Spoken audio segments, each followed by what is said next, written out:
Welcome, everyone, to Melanin Stories Matter in our edition called Black Lives Living. I'm Melissa Reeves. I'm the producer and the director of this show, and I am so grateful to have all of you join us tonight. This is a show that's going to be packed with 6 amazing storytellers. And in honor of Black History Month, some of these tellers have real history that they were there to share their stories with tonight. So I hope you enjoy it. Melanin Stories Matter is a platform for us to start to celebrate more of who we are as a society. And let's just talk about what we say is the white elephant in the room. That's me. And I know, I have less melanin, but I still have melanin. And that's the point, is that we all have melanin. So, why are we having it divide us when it really should be uniting us? And so we do this show with so much love. This is now our 4th Melanin Stories Matter show. And we also added another brand called Rise Up that we did in January. So this is the 5th show since September that we've had the honor of highlighting the amazing stories from Black, Indigenous, and people of color, because we think that stories can educate and stories can heal. And if we can just change one heart at a time, one story at a time, then that's the point of our mission. And so we're really happy to have you here. And we're very grateful also for our sponsors that have been here.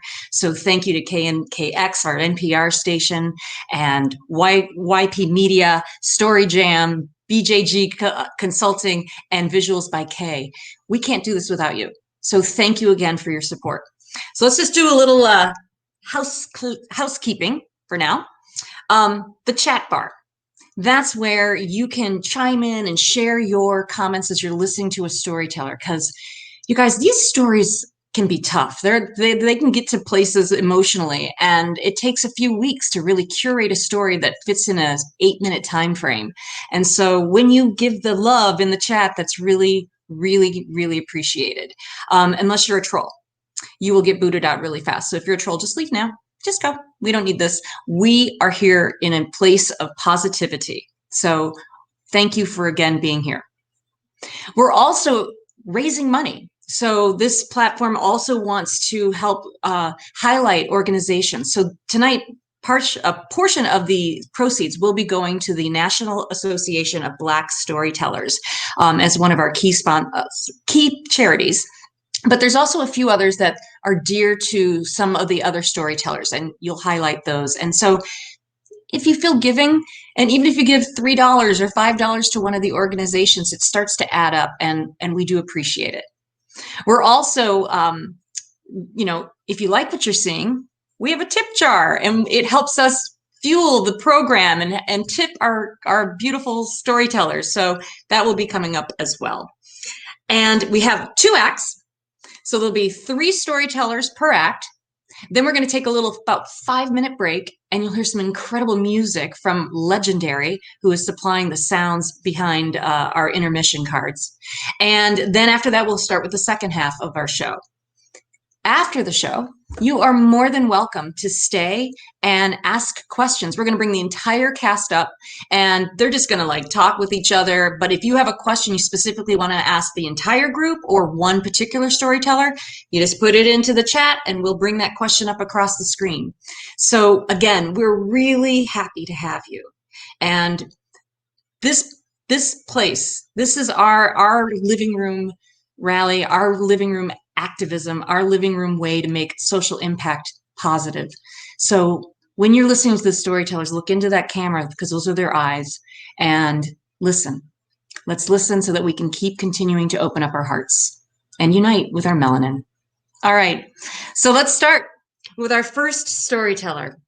Our first storyteller is Shirley Smith, and she is celebrating her 24th anniversary of being 60 years old. She is just a firecracker of energy, and I met her at one of my writing mastermind classes and just was like, hello. She's an incredible award-winning columnist, and she is in Las Vegas, and she is going to be sharing a story that does bring a lot of American and Black history to light, and as to where she was at that time. So without further ado, we would like to welcome Shirley Smith, with a story that we call fake news. Take it away, Shirley. My parents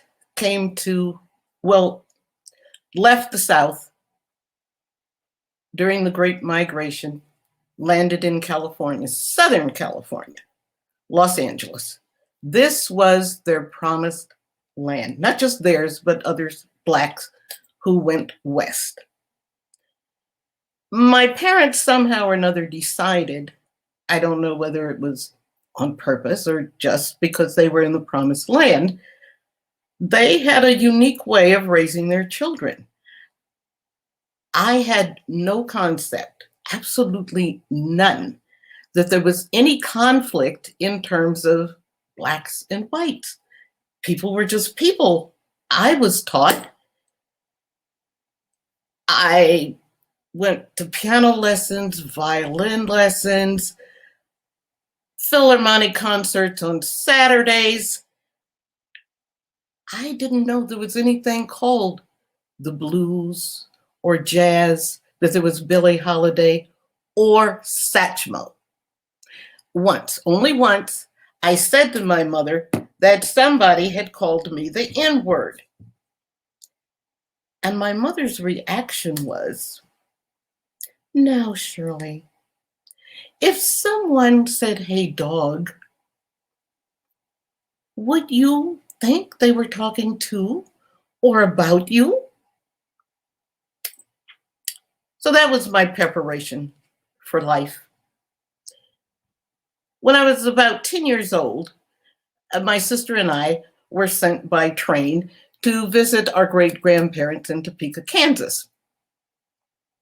While there, we went into an ice cream shop, ordered a banana split, sat down at the empty counter, and all of a sudden we heard, "Y'all can't be sitting up in here. Y'all can't be sitting up here because y'all colored." Now, what was that? I had no idea where that came from or what that was all about. But the 60s came. And in the 60s, there was a lot of cry from Black neighborhoods about justice. Watts burned. Smoke, fire, looting.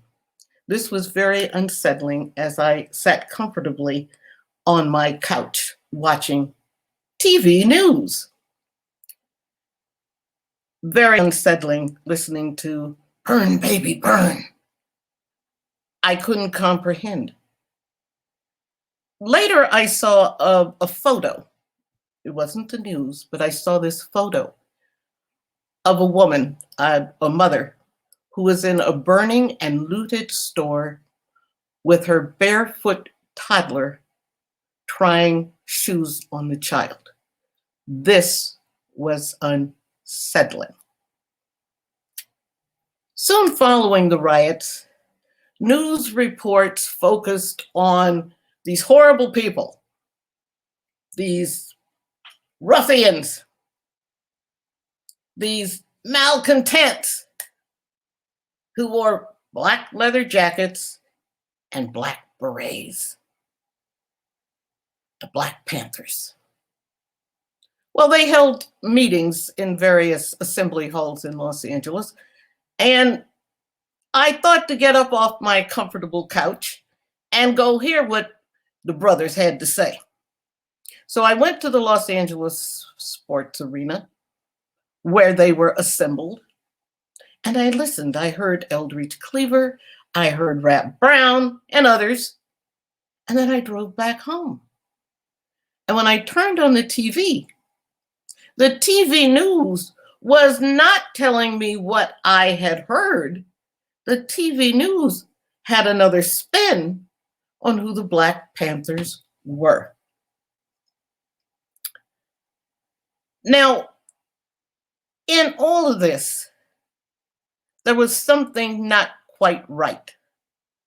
But then I learned who determines the news, who reports the news, and how they're going to report it. I learned that. And so on this special night, it was the LA Press Club Journalism Awards. Actually, it was the Oscar event for journalism. And there I was on the podium, standing next to one of the highly respected anchors in Los Angeles, Jess Marlowe. And he was handing me my beautiful plaque, first placed award for personal commentary. There we were on the podium. Others had walked up to the podium and been presented their award. They smiled nicely, said thank you, and left the podium. That's what we were supposed to do. I've never been one who does what I'm supposed to do.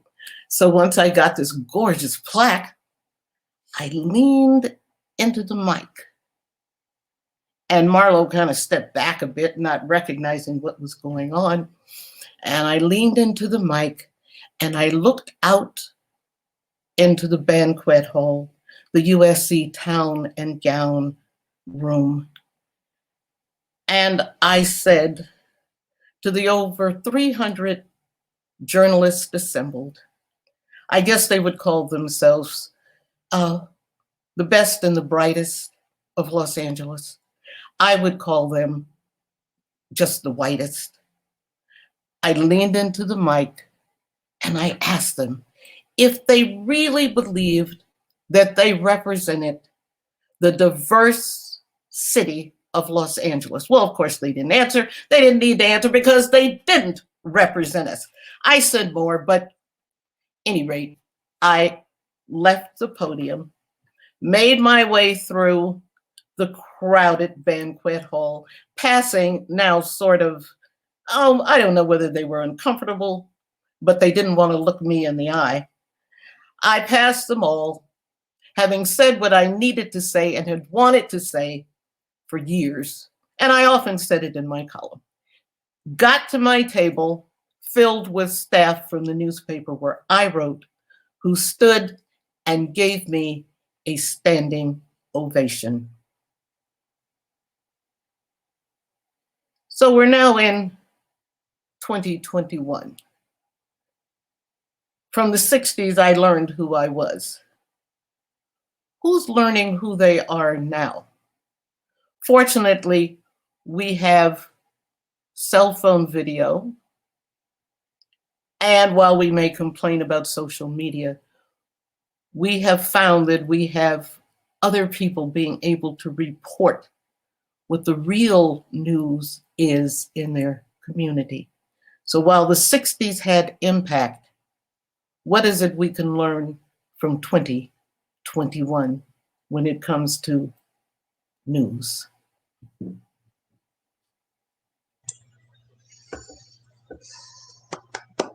Yay, Shirley. Thank you so much for sharing that incredible story. That was really powerful.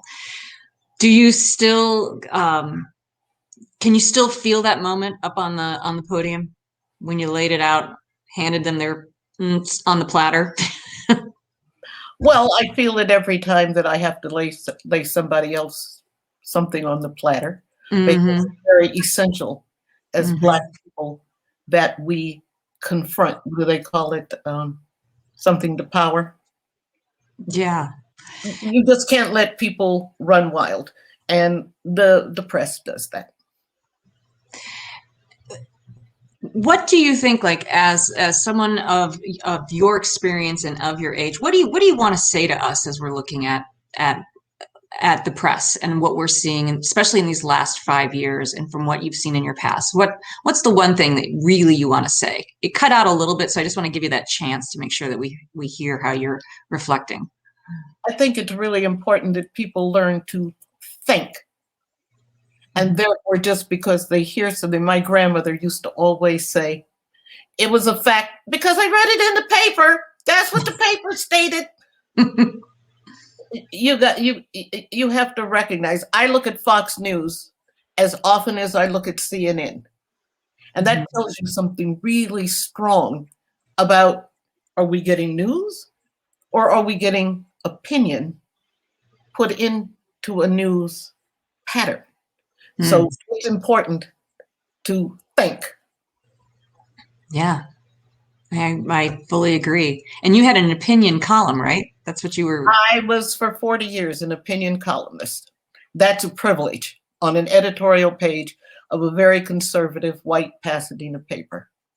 That is amazing. That is amazing.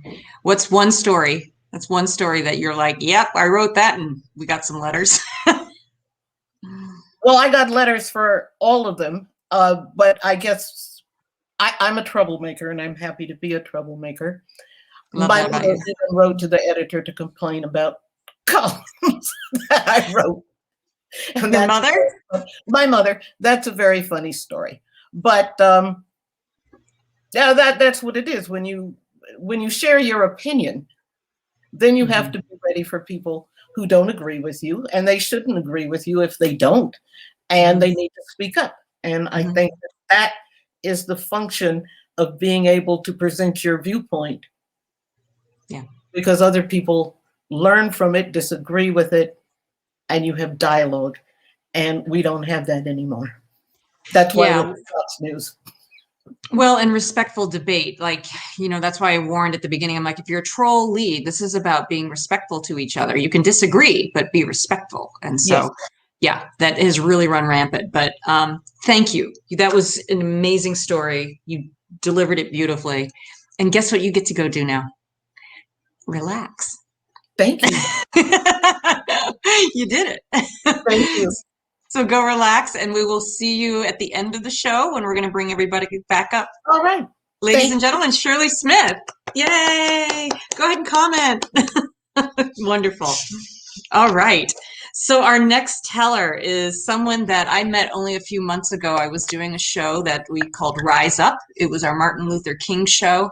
And it was Lynn Jordan became like one of those instant friends. You know, when you meet people like that and you just have that connection. And she's based in Chicago. She's a singer. She's a storyteller. She's a talent and a force to be reckoned with. And she's a cat lover. So to me, she's perfect. You're perfect. So this story, I'm really looking forward to hearing again. And it's based on your travels as a musician and what you saw in this world. So this story that Lynn will be giving us is called It's Everywhere. So please welcome Lynn Jordan. It's everywhere you go, and you can't avoid it. I thought the worst of it was in the United States, but if you look around the globe, you see it's everywhere. I grew up believing, as have a lot of African Americans, that outside of the United States, especially in Western Europe, racism didn't really exist. I grew up with the stories of James Baldwin or Langston Hughes, Eartha Kitt, Black scholars and artists who traveled to London and Paris to escape racism and bigotry. I heard stories from my dad that during World War II, American GIs in Germany and France felt a freedom and lightness that they never felt while living in the Jim Crow South. I heard of this mythical freedom from bigotry. Kiev, Ukraine, and Moscow, Russia. Two great cities. I visited both in the same year with my band. I'm a singer and band leader, and my group is a 10-piece ensemble of Black men. Now, we attract attention just about anywhere we travel as a group, so it isn't unusual for people to notice us. But we had never gotten the attention we got in those two cities. People openly stared at us, and we knew it was because we were Black. Our lovely hosts never mentioned or said anything about it. But damn, I wished I'd asked them. Like, what do you think about this? Isn't this crazy? In both Kiev and Moscow, people turned their heads and stopped in the streets, stopped in their tracks to look at us. In Kiev, The stare was curious, like, Black people, how unusual, followed by a smile. But in Moscow, people stared at us with suspicion, not like they thought we were going to steal anything, but as though we were aliens, unwelcome. In Ukraine, the stare was curious, like, Black people. And Moscow, it was menacing. Niggas.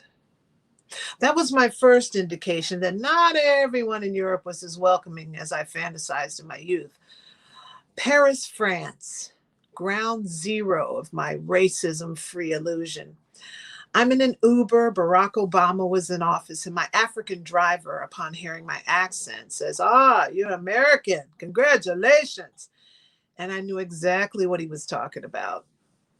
I said, yeah, but you know, people are so racist in America, and he's having a really hard time, and this Black president has brought out the worst in these bigots. And he looked in his rearview mirror, and he just shook his head.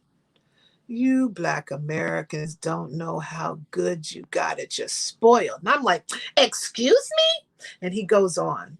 You got Oprah and Beyonce, and I'm rolling my eyes at this point. And you have Black people doing the news, running companies. Black culture is loved there. The music, films, hip hop. You fight for your rights all the time, and you don't tolerate the bullshit like we do here in France. You talk about race all the time in America. And I'm sitting in the back seat like, but you do too. And he laughs, ha ha. There's not one Black face on the news. We don't have a bunch of Black movie stars or TV stars. There's no representation of Black people in the media. We're beat up by the cops, same as you. Trust me, racism is here in France. Stockholm, Sweden. I'm outside the airport getting some air after a very long trip.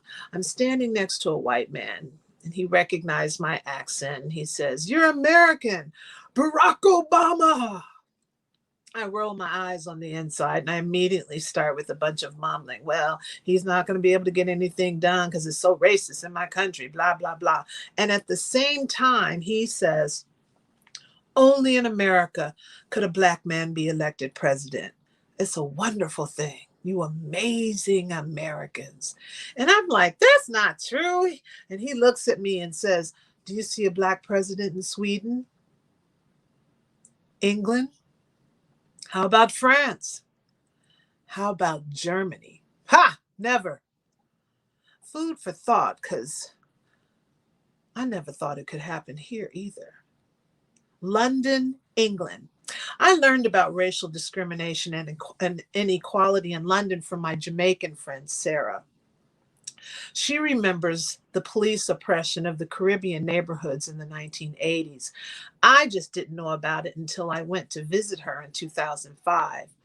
She told me the history of the Brixton neighborhood at the beginning of the 1980s, when tensions over unemployment, racism and poverty, plus racist policing led to the street events now known as the 1981 Brixton riot.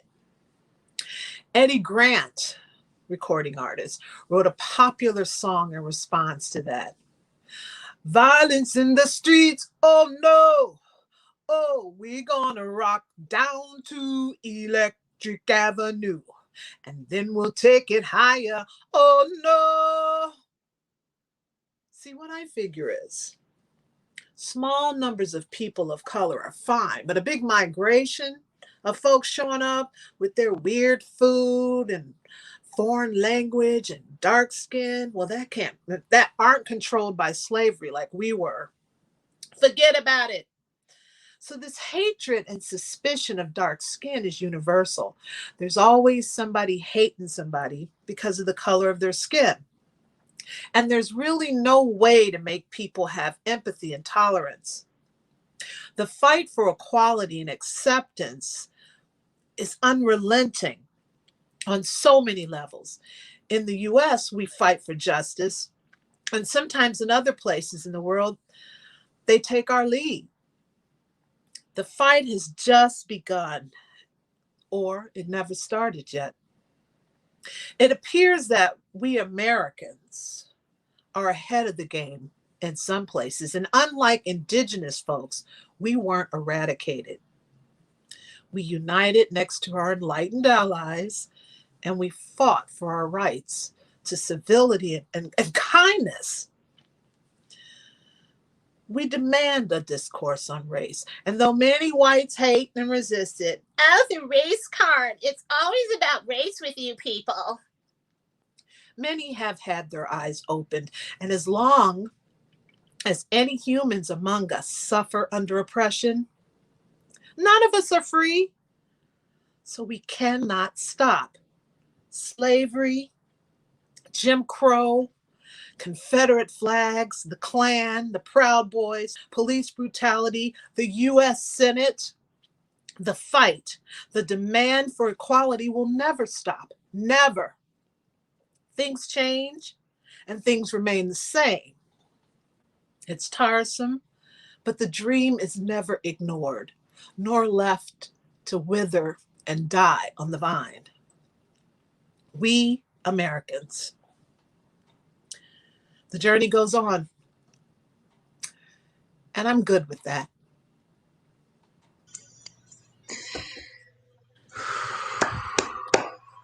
Wow. Wow. Thank you, Lynn. Thank you so much for your perspective on that and that international perspective. I mean, when you and I were talking about it, you said I almost wanted to kiss the less racist ground of America when I got back. Yeah, it was, I'm like, got something in my throat, so Oh. don't mind me, I'm gonna do a water. Oh yeah, no, it's all good. Yeah, I was dying in that piece. I was like, oh my God, if I start coughing, I'll never stop. Yeah, it was so weird because I went over there. I mean, I'd been to France and I'd been to England, but for some reason, I never had discussions. Oh, I was over there doing events and they were all white people that were our sponsors. That might have been it. The only Black people were other Americans, my band members. Mm-hmm. But this other time, I went to France. I went by myself, and I met different people. And when we went to Russia, now that was my whole band. Nobody said anything. It's never mentioned in the tourist guides. They're With the gonna, looks. if you're Black, they're gonna stop in their tracks and stare at you and follow you sometimes just to look. What are they doing now? Wow. Yeah. So I You're on remember display. one of my band members was like, I'm glad we're getting the heck out of here because I'm sick of all this damn staring. Mm-hmm. It was weird. I'd Mm-hmm. never encountered. But what's also interesting, though, is that throughout the trips, these conversations would just come up, right? Yeah. Like from the cab driver to the guy at the airport in Switzerland. And it was just very interesting in that you could take that and now put it together. Because this is the first time you've done this story, right? This is your first time with this one? Yeah, right. And these experiences I've been thinking about them because they were, well, of course, Barack Obama being president really kind of opened eyes or put a ripple in the surface of I don't know. Everyone was like, but it was interesting. People over there saw me and they're like, yay, Barack Obama. And right. And now we have Kamala. My reaction was, oh, I don't mean nothing. They're not going to let him do anything. Everyone's so racist. I immediately went there. And they were all like, no, you guys, that's great. That would only happen there. And I'm like, what? That was the one that really struck me when that guy said that could only happen in America. Right. I was like, what? Right. I want to point out some of your the beautiful things about your storytelling, because this is a storytelling show. I just love your character work, your voices that you do. It's always the race car. Like, you just don't hold back, and I love it, and it makes it a very multifaceted story, and it's so entertaining. As you're saying some really thought-provoking messages to us, so it's just your genius. So thank you. Thank you. I see that I just wanted to point out that we have the mental health, the Step Up for Mental Health. Do you want to just do a quick plug for them that we can give money to? Yeah, it's a not-for-profit, of course, that's set up to provide all kinds of things. peer support, some short-term grants or loans for people. We're really boots on the ground. We're giving out goodie bags to the homeless or doing food drives, just Wow. it's just been great. But we also provide peer support, and like you can get an online therapist, because it is all about mental health, but it's also about the practicalities of life that kind of make you crazy. Like right now, people losing their homes, not being able to buy food. I mean, depression, whatever. So we're really busy for that. And of course, we're very small, but we're out there. Like I said, Okay. boots on the ground. Yeah. So that's awesome. That's awesome. Great work. So yes, if you guys can just take a look at the links, take a look and give, that would be wonderful. Yay. You did amazing. And now you get to go relax. Woo, yeah, I can go get a lozenge or see it. Go treat yourself to it. Cough up the fur ball or whatever was going on in there. I'm sorry.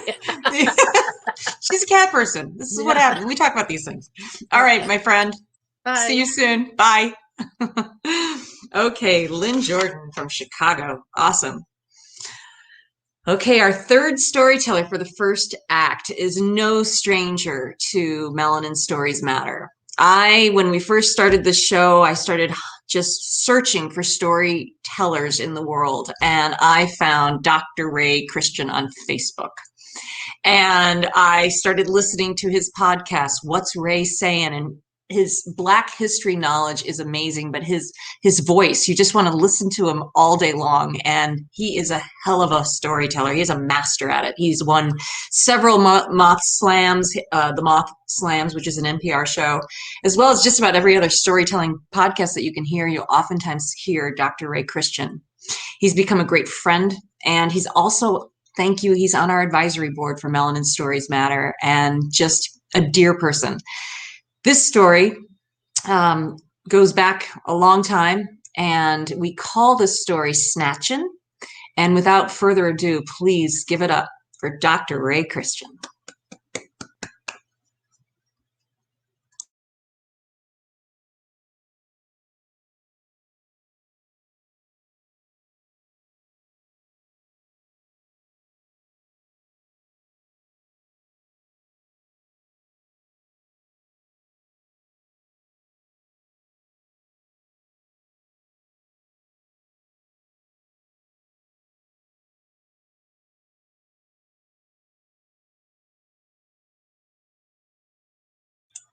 Hey, Ray, I'm going to have to stop. Ray, I'm so sorry. I don't think your sound is on.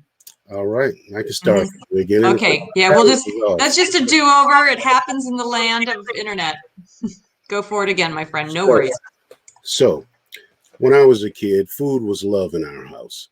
Even though we didn't always have exactly what we wanted to eat, we always had enough to eat. And we were probably more fortunate than a lot of kids and a lot of the families in the neighborhood, specifically like the family that lived next door, the Davis family. Family of 4 kids, a mom and a daddy. The daddy did blue-collar labor work. The mama stayed home all day. And whenever she didn't have any food for the kids to eat, or whenever she didn't feel like cooking for them, which was probably every day, she would allow the kids to roam the neighborhood, to go to other people's houses, to beg for food, find something to eat, get something to eat, or work out some way to get some food in their belly. One of the kids in the family I got a real strong relationship with very early on when we were young in elementary school. His name was Moses. And I remember the day fondly when he waited me out in front of the door when my mama yelled out, "It's time to eat." As soon as my mama opened the door, Moses ran right by me, right under my arms, right back to the kitchen, grabbed a fistful of mashed potatoes and a chicken wing, and he started eating. My mama saw that and she screamed at him, "Boy!" And he stared at her, and I stared at my mama, and my mama looked at him. And his cheeks were all puffed up like a chipmunk full of mashed potatoes. And my mama took a deep breath.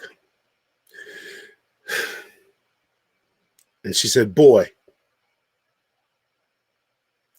wash your hands first." Now, my mom had always told me don't ever bother eating nothing at the Davis's house. And she didn't have to really worry about that because they never really had any food. And I can remember the only time that I'd ever seen any food being cooked at that house was something called tangy meat. And tangy meat probably dates back to the Depression. It's a way of taking spoiled food. Back in that time, you'd have just regular meat that maybe had been expired and thrown right into the dumpsters outside of a grocery store. And people would just go for it. And cats and dogs might have been fighting for it too. It might be decomposed. It might have been full of maggots and spoiled. But you take that meat and you just simply boil it. And that's supposed to kill all the germs. And you keep adding meat to it and adding meat to it and adding water to it. And all of that stuff is called tangy meat. I can remember being over the Davis's house one day. It was during the summertime. And they had a pot of that tangy meat on the stove. Without any heat on it at all, that thing started bubbling and gurgling and giving off a terrible gas all by itself. Now, my boy Moses, things could have been different for him, like it was for a lot of kids in the neighborhood, especially when that school lunch program started and the free cheese program. That would probably be more nutrition than most families would have in the whole community, especially families that didn't know anything or completely unaware of these things about food groups. It was all about full belly eating. So the Davises just didn't have the wherewithal to get that one piece of paper filled out to make sure that he could get the free lunch. So my man Moses got involved in a crime that may have been unique to my community. We called it snatching or snatching bags. And what that was, smaller kids would be going to school and bigger kids or faster kids or groups of kids would run up behind them and take their lunch bags from them and take off. Sometimes they would take several kids' lunches. And sometimes this would be their meals for the whole entire day. Now, there wasn't a single day that I went to elementary school that I didn't observe a kid having his bag snatched. And Moses was good at it. But like a lot of kids, the solution to that was kids would go to school in groups. Bigger kids would go to school with smaller kids. Maybe once in a while, somebody's parent might walk them to school to prevent their bags getting snatched.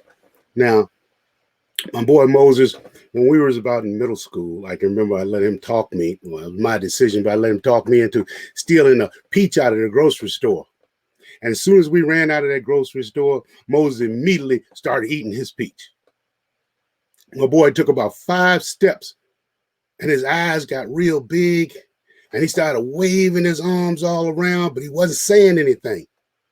And he just fell on the ground.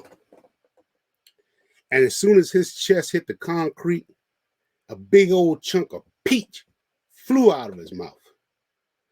Moses was on his hands and knees, heaving and gagging. And he took a look at that big old chunk of peach, slime and body fluids dripping off of it, and picked it up and threw it back in his mouth, and we kept on running. I remember one time we passed by this house, had a window that was low and the glass was broken. And inside that window were several tomatoes that somebody had set out to get ripened in the sun. As soon as my man Moses saw that, he reached inside that window and snatched out that tomato. And nearly simultaneously, when he did that, that glass cleaved all the meat off his arms from his forearm all the way down to his elbow, all the way down to the white meat that started to fill up with hundreds of little red dots that merged together that formed one big red spot that started dripping blood like it was sweat. And I instantly reached out to grab his arm because, like, man, look what just happened to you. And he snatched back from me and he said, man, I'm not going to give you none of my tomato. Well, by the time we got to high school, just beating kids up and snatching bags became a little passe because of our age, but not completely for Moses. In fact, I can remember being in the school cafeteria He'd be pushing kids around, slapping them upside the head, going, "Give me that sandwich. What are you eating that for? You too fat. This looks stupid on you." Just like he's just muscling the kids. But one day he was doing that in the cafeteria, and me and his eyes connected. And he knew that I knew exactly why he was doing that. One time, was a kid outside. He was eating a sandwich at the bus stop. Moses ran right up to him and said, "Give me that sandwich." The dude looked at him and he said, "If you want the sandwich, if you're that hungry, if you need it that bad, if you're that desperate, go ahead, man, take it, take it, take it." Moses stared at him for just a second. He looked at me, looked back at the kid, and punched him in his face and took his sandwich.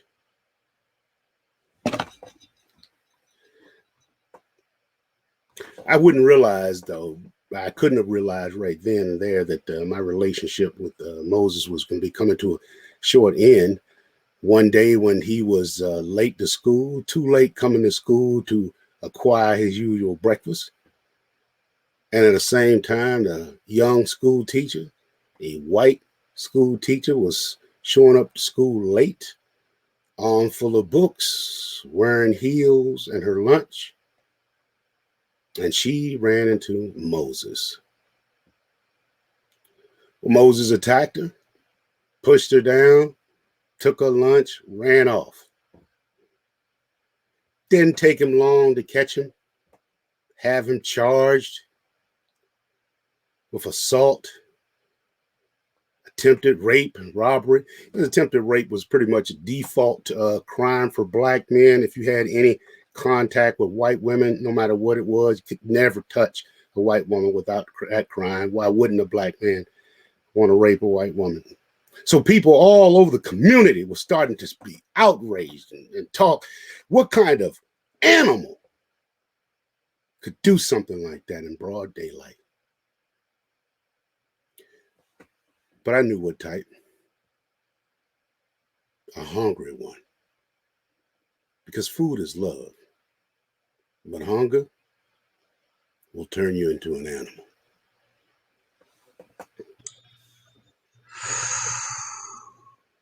Wow. You always blow me away.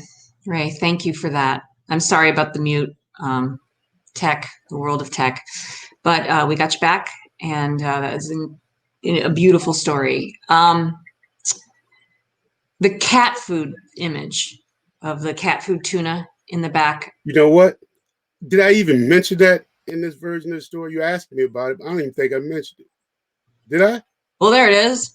But I didn't say it in the story, did I? So I don't think I did. That's all out of context now.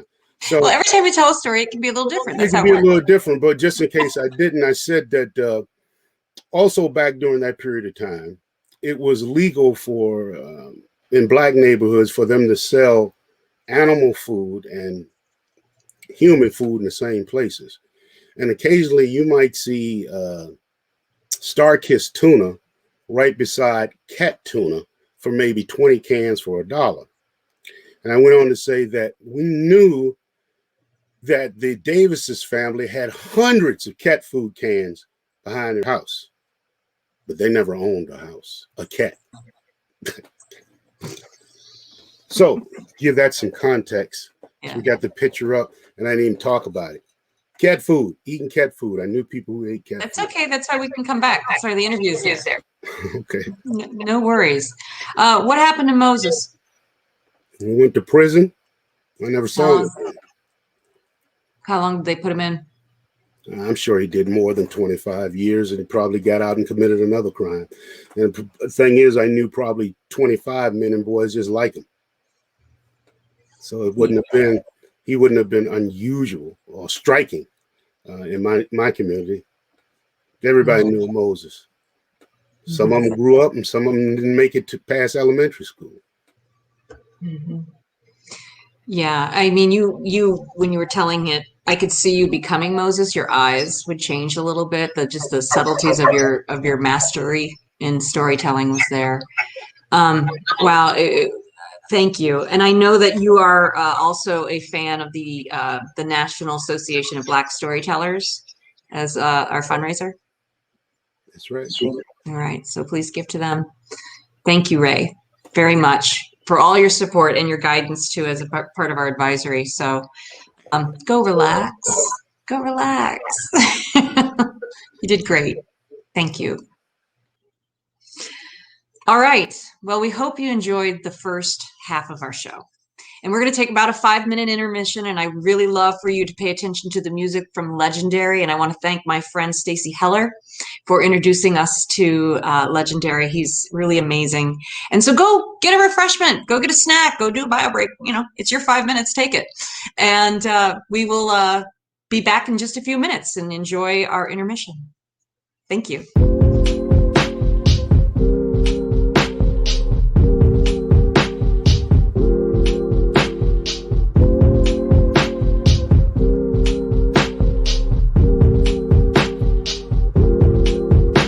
My heart in every single song. Give my thoughts to the people that believe in me for free. Cause I love the art, I work, succeed, and talk about the pain. Cause I know they be hurting every song. 9 to 10 working hella long. Plug steady jugging all night long. Until the shoot up. Make sure you hit connect straight. Cause the strays are the killers. I get a stage, I deliver. Even tuck the crooked cops from the triggers on my brothers and sisters. I think it's clear to say that 2% ain't with us. We're pretty sure you can do the math. So go ahead, count up your beds and baths. Plural to some, they ain't got an option. To drop minimal, really the only option. Don't wonder why these hungry plotting, man. They need some change, so they make a change. Check out your states, have to go drop out wage. No playing when they said that they'll make you pay. Now any day you'll let that yappa bang. Fit time for some Jordans and golden chains. You just helping the cops and it's so insane. Some savages that really need restraint. Putting us all in the ground faster. They got the audacity to look us in the eyes and call it natural disaster. Can't even call the pastor prophet's what he's after. And then when they call me a demon, grandmama hate me from what I've been seeing. A lot of my guys steady rest in peace, and while I'm steady breathing, resting in the pieces. Saying that they can't breathe. In front of your daughter, you show them your permit and the officer still squeeze. I need some more hope, cause it is a joke, all the things that I see in the streets. Under the eye of the almighty God, son, and we ain't never felt this type of heat. Real be like preach. You got a voice, then better speak. It's a war to get the things that you believe. So many doubters with perceptions they perceive. A lot of odds to beat the past the Ivy League. But let me tell you that you can do it. Put your heart and your soul and your hands to it. Become a man and make a plan to it. And let me say America can do it. Making your decision as a Lord. Understand what it is, and we coming up straight overboard. We did a whole bunch of things, but we came out of that from Honda Accords to going off course and seeing them stages on court and sipping on penthouses floors. So I found out the clock was ticking. Skip the clock, I'm sticking. Nah, I'm killing, cause revenge is all nigga can think about in the end. But I'm going on the bench. Burn till I singe. Got it. Born by myself, die by myself. It's triggers. And if you don't know what it's gonna be in the end, T-minus 3, 2, 1. Amen.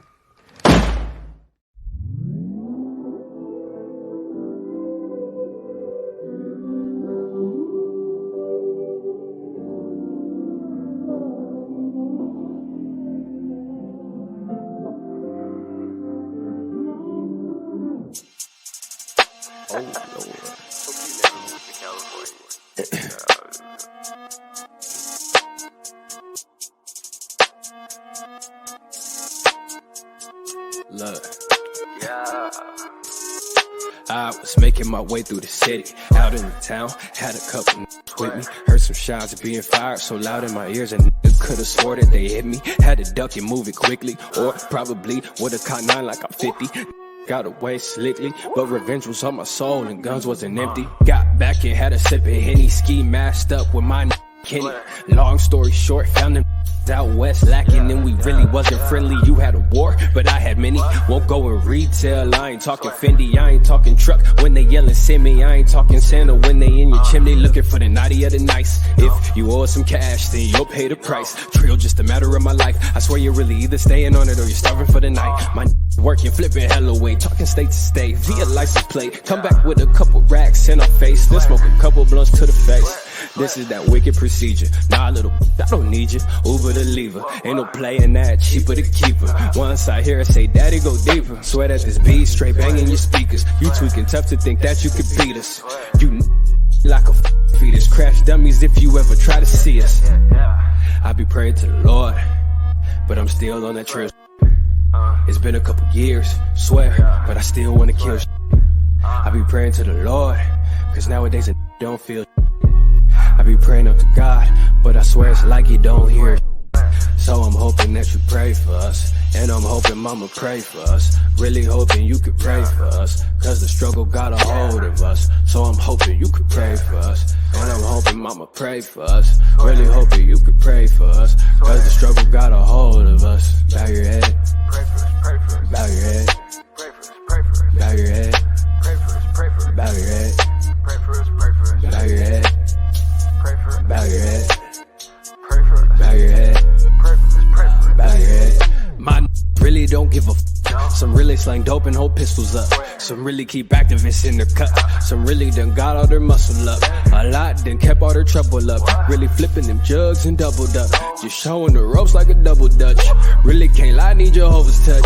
And don't get it confused, they saying none of this to be cool, just my point of view. I recognize my morals is loose. That's why, my lord, I come straight up to you with all the death shots that you pulled me through. Made a learn a thing or two. If life is a then I put a ring on you, cause she me till I get up in the mood. Just wanna get to the accolades where I'm performing on stage at the VMAs with the PSA. Not worrying what I'ma eat today, cause I'm in the trap. There's gotta be a better way, gotta be a brighter day. And if I never see that scenario, then this is truly all the I gotta say every single day. Bow your head. Well, well, well. Thank you, Legendary. That was amazing. It really added a beautiful texture to our show, and we're gonna be bringing Legendary up at the after show where you can meet the cast, because his contribution was a spoken word rap that was just fantastic. So thank you. All right, I hope everyone's feeling refreshed and ready for Act 2 of our show, Melanin Stories Matter, Black Lives Living. I'm Melissa Reeves, your host and producer, and I hope that you're enjoying what you've seen so far.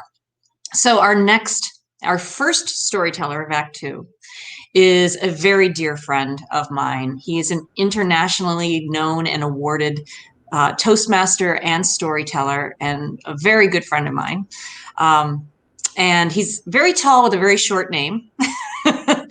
But from Iowa City, I would really love to have everyone welcome Corey May with a very important story that he's going to be telling called 54.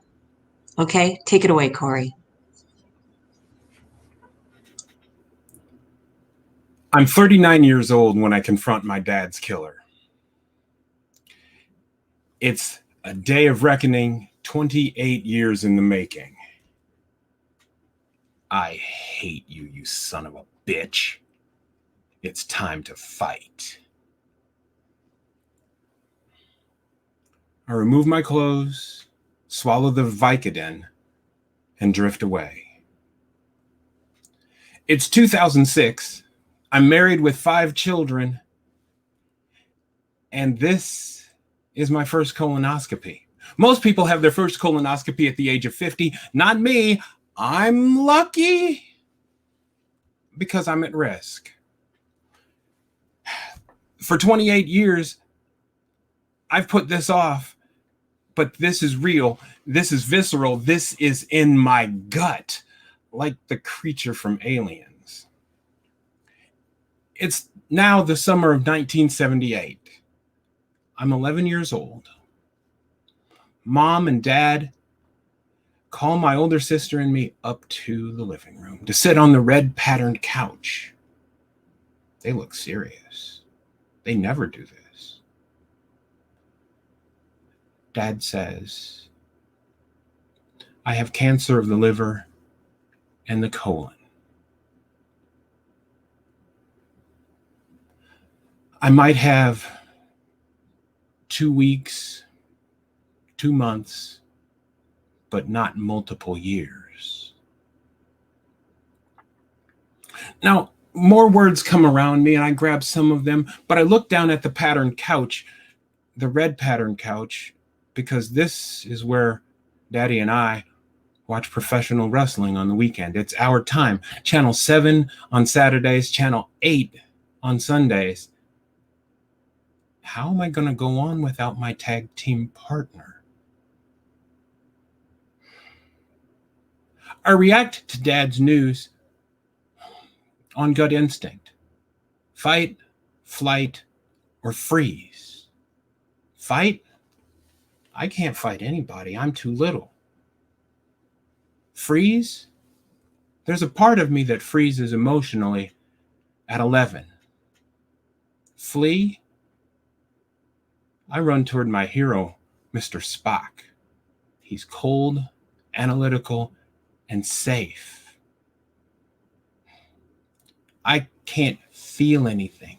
I can't control anything, but I can understand. So I walk downstairs and climb up on the couch downstairs. Mom doesn't see me. And I pull the medical encyclopedias that I'm going to need. I will look up the words that I don't know. Cancer. Daddy said his was stage 4. Tumor. Dad says his was grapefruit sized. Metastasis. Daddy said it's all over his insides. Terminal. I know what that means.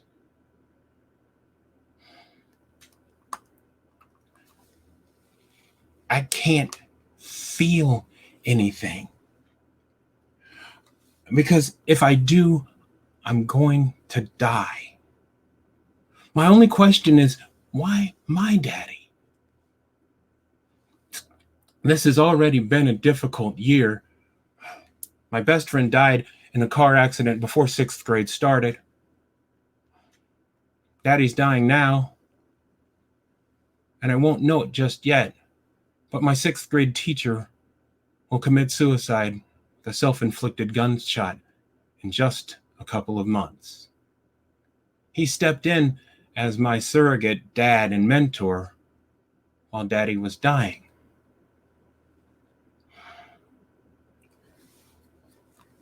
Have you ever loved somebody so much that you would die to be with them? I've diagrammed 5 ways to kill myself, and I don't tell anybody. How am I supposed to go on like this? In 6 months, Dad's gone. He's gone at age 54, which seems so old to me at the age of 11. I can't cry. I won't cry. And at Dad's funeral, I don't cry. The doctor kind of brings me back. Corey, your colonoscopy is clean. You come back in another 5 years when you're 44. Yay, yay me. 44, nothing happens. At 49, though, I've been having stomach problems. Every pinch, cramp, twitch, or pain makes me wonder, do I have the alien inside me? And I wonder, is this my time? The doctor comes back. Corey, we found a precancerous polyp in your colon. This is not a milestone I want to celebrate. And a memory of one of my dad's dear friends surfaces. Jake, a short little guy with a dry sense of humor and a pompadour, pats me on the shoulder. Corey, when your dad was sick, when he just found out that he had cancer, the only question that he had was, how will I tell my children? I can relate to my dad a lot right now. How will I tell my children? I know how. I'm cold, analytical, and safe.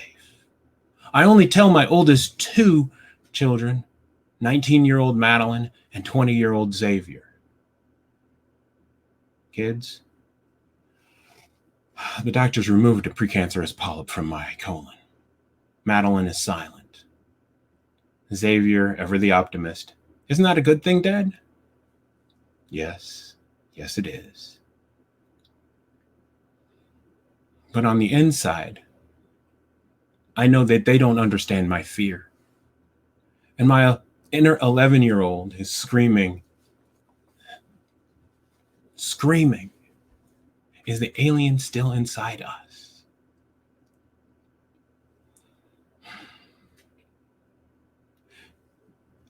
In May, I'll turn 54, which is the same age as my dad when he passed. And I see his face in my mirror, and I see his face reflected in my children.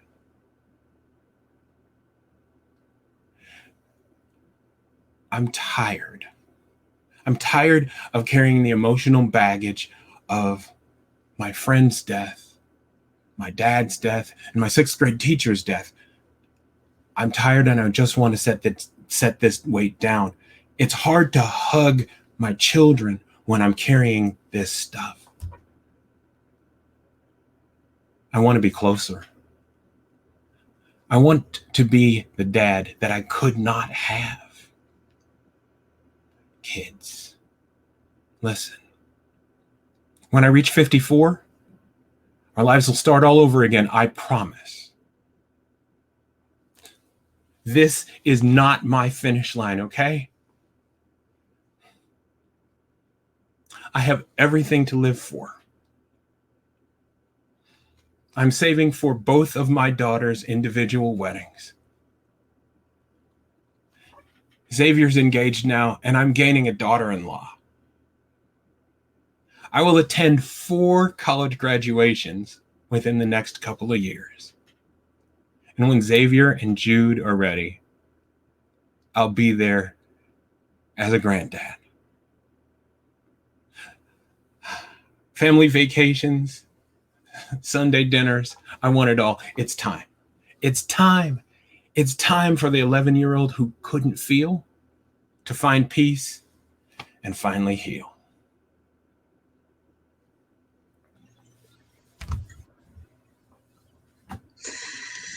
Corey May. Wow, that was beautiful. So you're turning 54. Yeah. On 5/4. Yep. May the 4th be with you. Yeah. But I called her. I'm like, do you realize you're turning 54 on 5/4, which equals 9? What does 9 mean? And we started looking it up. And it means forgiveness. So I hope that works. yeah. But so this what was it like, this journey, composing this story for you?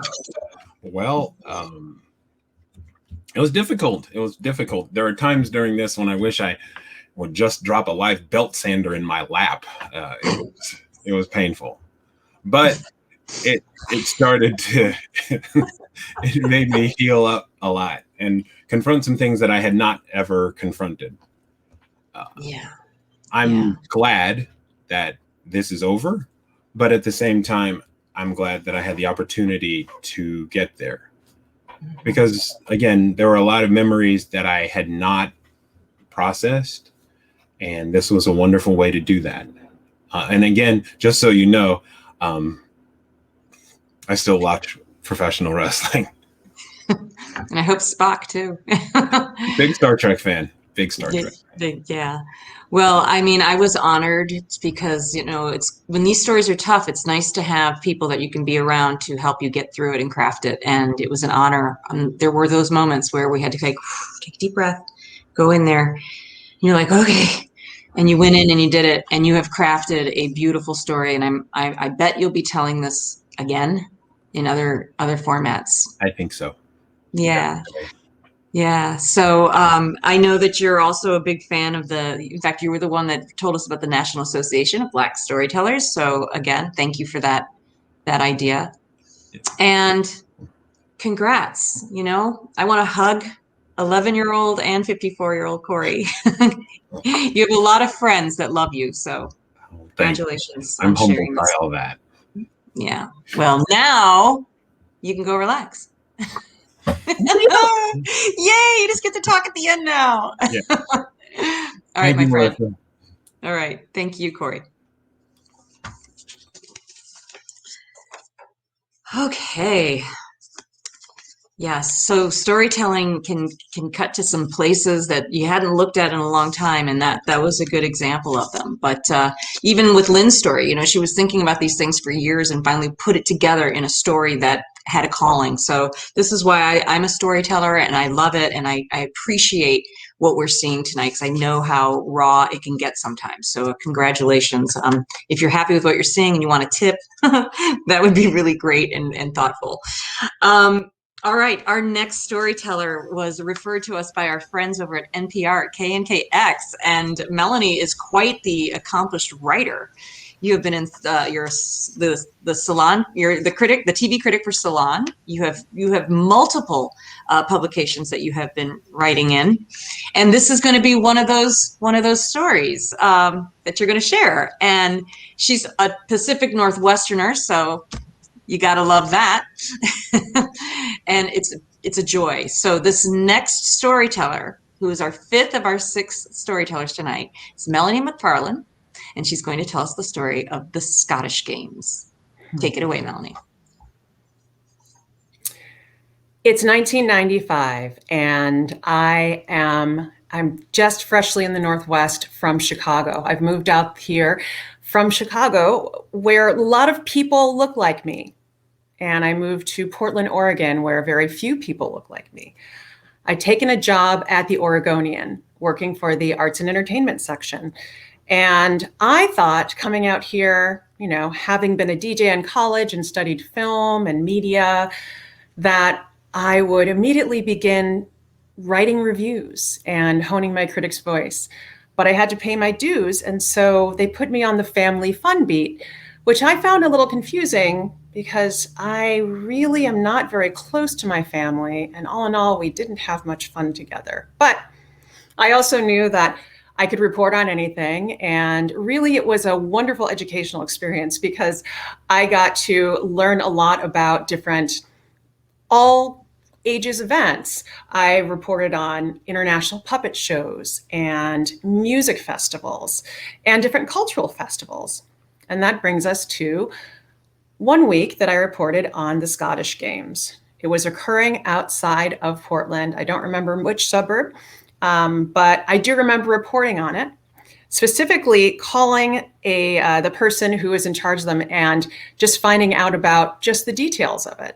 And for the sake of this story, I'm going to call him Connor MacLeod of the Clan MacLeod. And if you get that reference, bonus points for you. Anyway, so I'm on the phone with Connor, and he tells me all about the Scottish Games, that there are competitions involving music and dancing, that there are athletic competitions of strength, and that there are all kinds of ways that people can find out about their family kilt, what different patterns mean, what their name comes from, things like that.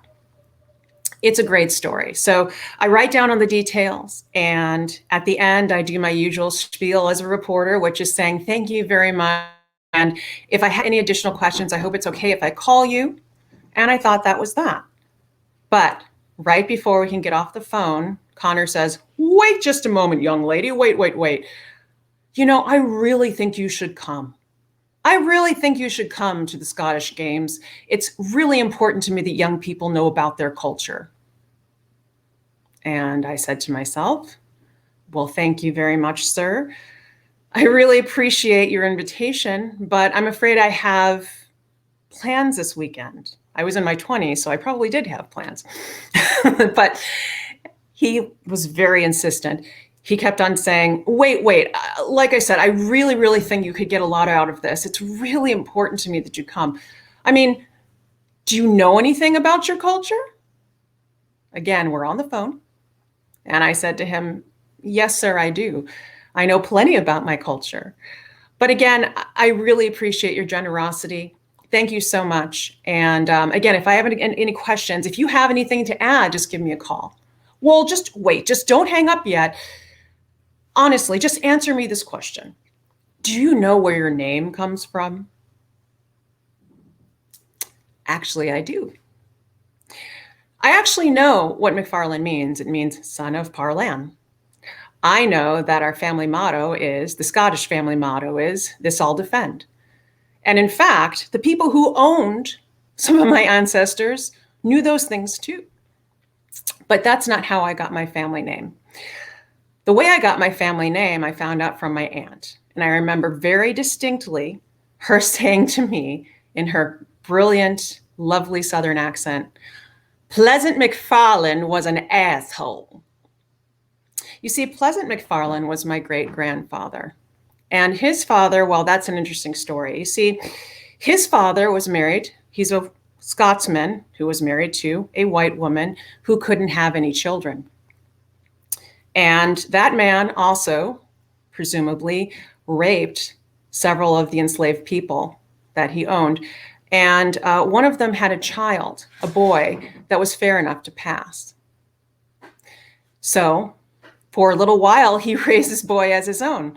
And that child, Pleasant McFarland, was probably none the wiser that he wasn't the natural son of this woman and this man until he became old enough that he could actually begin looking for a wife and courting other women. And of course, since they were in a very presumably small community, everyone in the community knew what was going on, but let them get away with these shenanigans up to that point. So that Scotsman sat down with Pleasant McFarland and explained exactly who he was. Now imagine that you are having this conversation with your parents, and these people that your parents own, well, you just found out that one of them is actually your mother. These people you've been taught to disdain, to look at as lesser than. That did a mind trip, I'm sure, on Pleasant McFarland, and I'm sure of that because I know from my aunt that Pleasant McFarland, he married a Black woman, but he never called her by her name. He called her Mrs. McFarland, and he never directly addressed his children. He would say things like, Mrs. McFarland, tell your children to be quiet. Mrs. McFarland, tell your children to behave. Mrs. McFarland, can't you do anything right? Well, one of those children was Otho McFarland. That's my grandfather. And Otho had my father, obviously. And you can see things get passed down. That's where my family name comes from. But I can't say this to Connor McLeod of the Clan McLeod. This is a family fun story. So what I say instead is, yes, I do know where my family name comes from. And I really thank you. And if you would like to, please feel free to drop a couple of tickets in the mail, or that's fine. And if I can't make it, I'll make sure that one of my coworkers gets it. We will make sure that somebody comes to the festival. At this point in the week, it's a Monday. That's usually when the reporting happens. The section comes out on a Friday. And on that Friday, I've probably moved on to the next family fun story when my phone rings. It's the lady who's the administrator downstairs at the door. And she says, Melanie, you have someone here to see you. And so I said, I don't know who that would be because I don't have an appointment today. I was just puzzled. And she said, it's a Mr. McLeod of the Clan McLeod. He's here to see you. He says he has a couple of tickets for you. And I'm thinking to myself, oh, dear Lord. So I said, can you just ask him to just drop them off and thank him for me? And so she paused and she goes, no, he really wants to meet you. You should just come downstairs. So I hang up the phone and I think to myself, oh my goodness, I'm going to have to go down and see this man. And then I realize, oh, wait, this man's going to see me. So I get up, straighten myself up. I walk to the bank of elevators. And it gets even better from there because on my way to the elevators, I come across my friend Nancy. Nancy is a tall, very fair-skinned white woman with curly red hair. And so I say, Nancy, what are you doing right now? And she goes, oh, nothing really. I'm just going back to my desk. And I said, why don't you join me for a minute? Where are we going? Just down in the lobby. For what? Just nothing. Just come on with me. Okay. So Nancy gets in the elevator with me, and she's still very puzzled. And she's looking like, what's going on? And inside, I'm running down this elevator, and inside I'm thinking, the elevator doors open. I go to the turnstiles. I go out to the lobby. And it's even better than I could possibly imagine, even with this, because he showed up in his kilt, a tam o' shanter, the knee socks, the entire regalia. And he looks so, so happy. And so I walk up with Nancy beside me, and I know exactly what's going to happen. And Connor McLeod of the Clan McLeod turns to Nancy and says, Melanie, oh, it's so good to meet you. I'm so, so glad. Listen, I wanted to give you these tickets in person. You're going to have a great time. There are so many things that you can do, and he's just going through all the things you can do at the Scottish Games. And the entire time while he's talking, Nancy just has this look on her face like, and he keeps talking, he looks a little confused. And then he pauses, and Nancy just goes,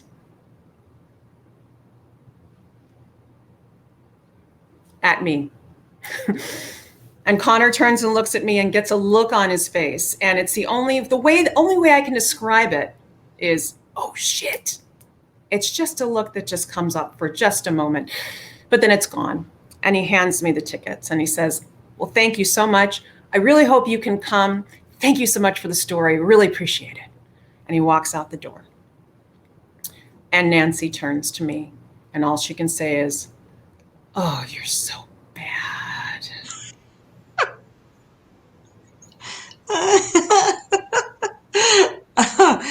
Okay. I was laughing a lot through your story. Oh my God. Your face. Mm-hmm. Okay. All right. She doesn't remember that, by the way. When I sent her a recording of it, and she swears she doesn't remember it. She must have blocked it. Yeah, emotionally scarred her. Okay, so here you are. You're 20 years old. You're dealing with this assumption that this person's made, and that's the way you chose to handle it. What would Melanie of today? How would you handle it today if someone had made an assumption like this, or maybe they still do? We're talking on the phone. What would you do? I would like to say that I would really be listening to my higher self and just say, just leave the tickets. I don't have time if I didn't want to deal with it. But honestly, if I was in my best moments, I would simply go downstairs. I wouldn't have brought Nancy. I think that was just a 20-something being snooty and terrible. But I would have just gone down and taken the tickets. And I honestly don't think that he was horrified because he was confronted by a Black woman. I think he was horrified that he made an assumption. Right. And I think that's all that was about. I think he would have said the same thing to me. There probably would have been, oh shit. I think it would have been like, oh, okay. Mm-hmm. Well, I want to commend on a couple of points in your story that was just so beautiful when you're telling your family history and about Pleasant McFarland and that whole thing. And then when you transitioned out where you were like, I can't tell McLeod this, like you went right into it. It was a beautiful transition.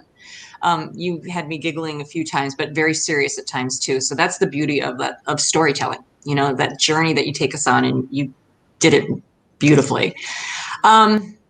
You are bringing attention to the Seattle Association of Black Journalists. What would you like to say about that organization for our audience? Well, so when I first came to Seattle, there actually is the association of, there are several associations of journalists of color in Seattle.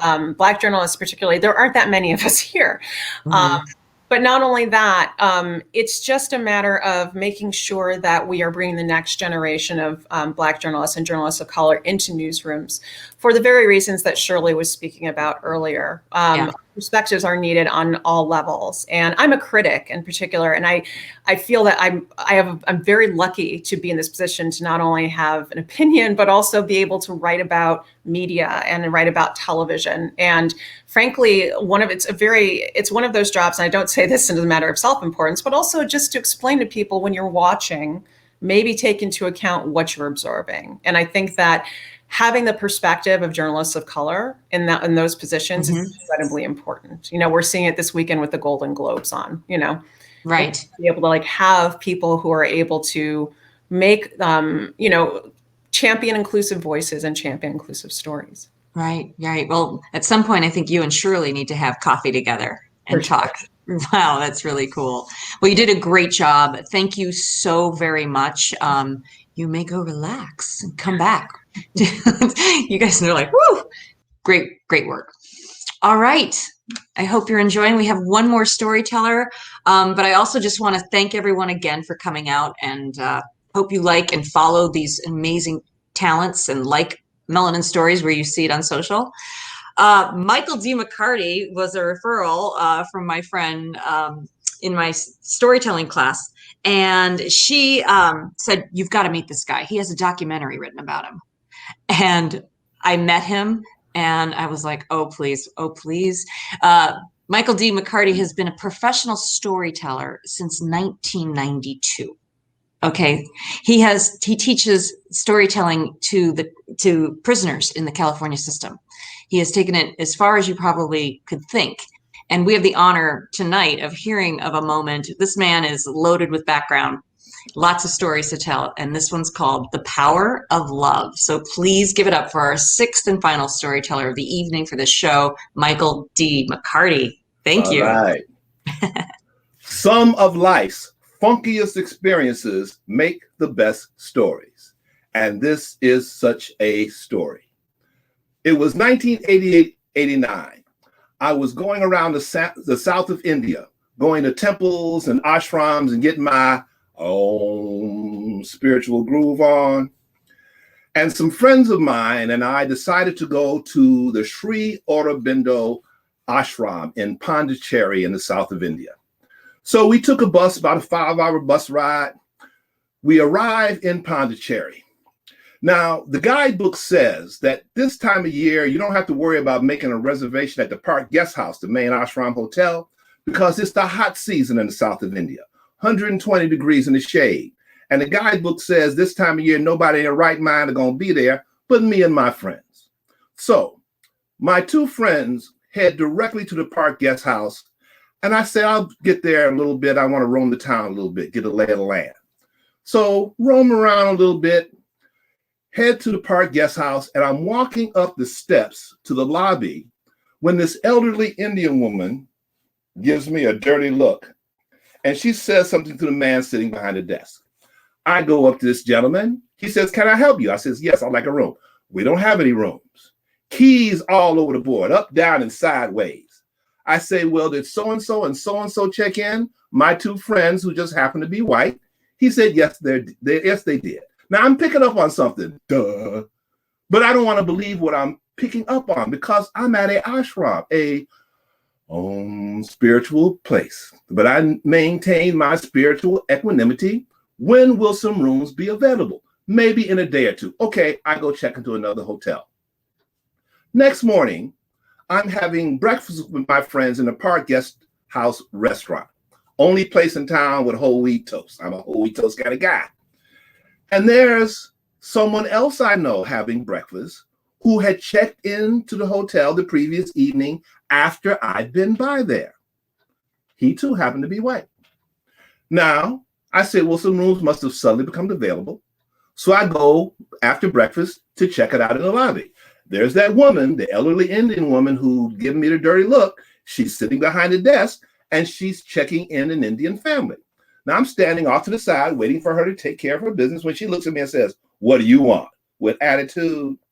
And I said, I came to see if you had any rooms available. No, we don't have any rooms for you. This isn't just some hotel. This is for people who are coming for the Sri Aurobindo ashram. Like I'm halfway around the world and I don't know this.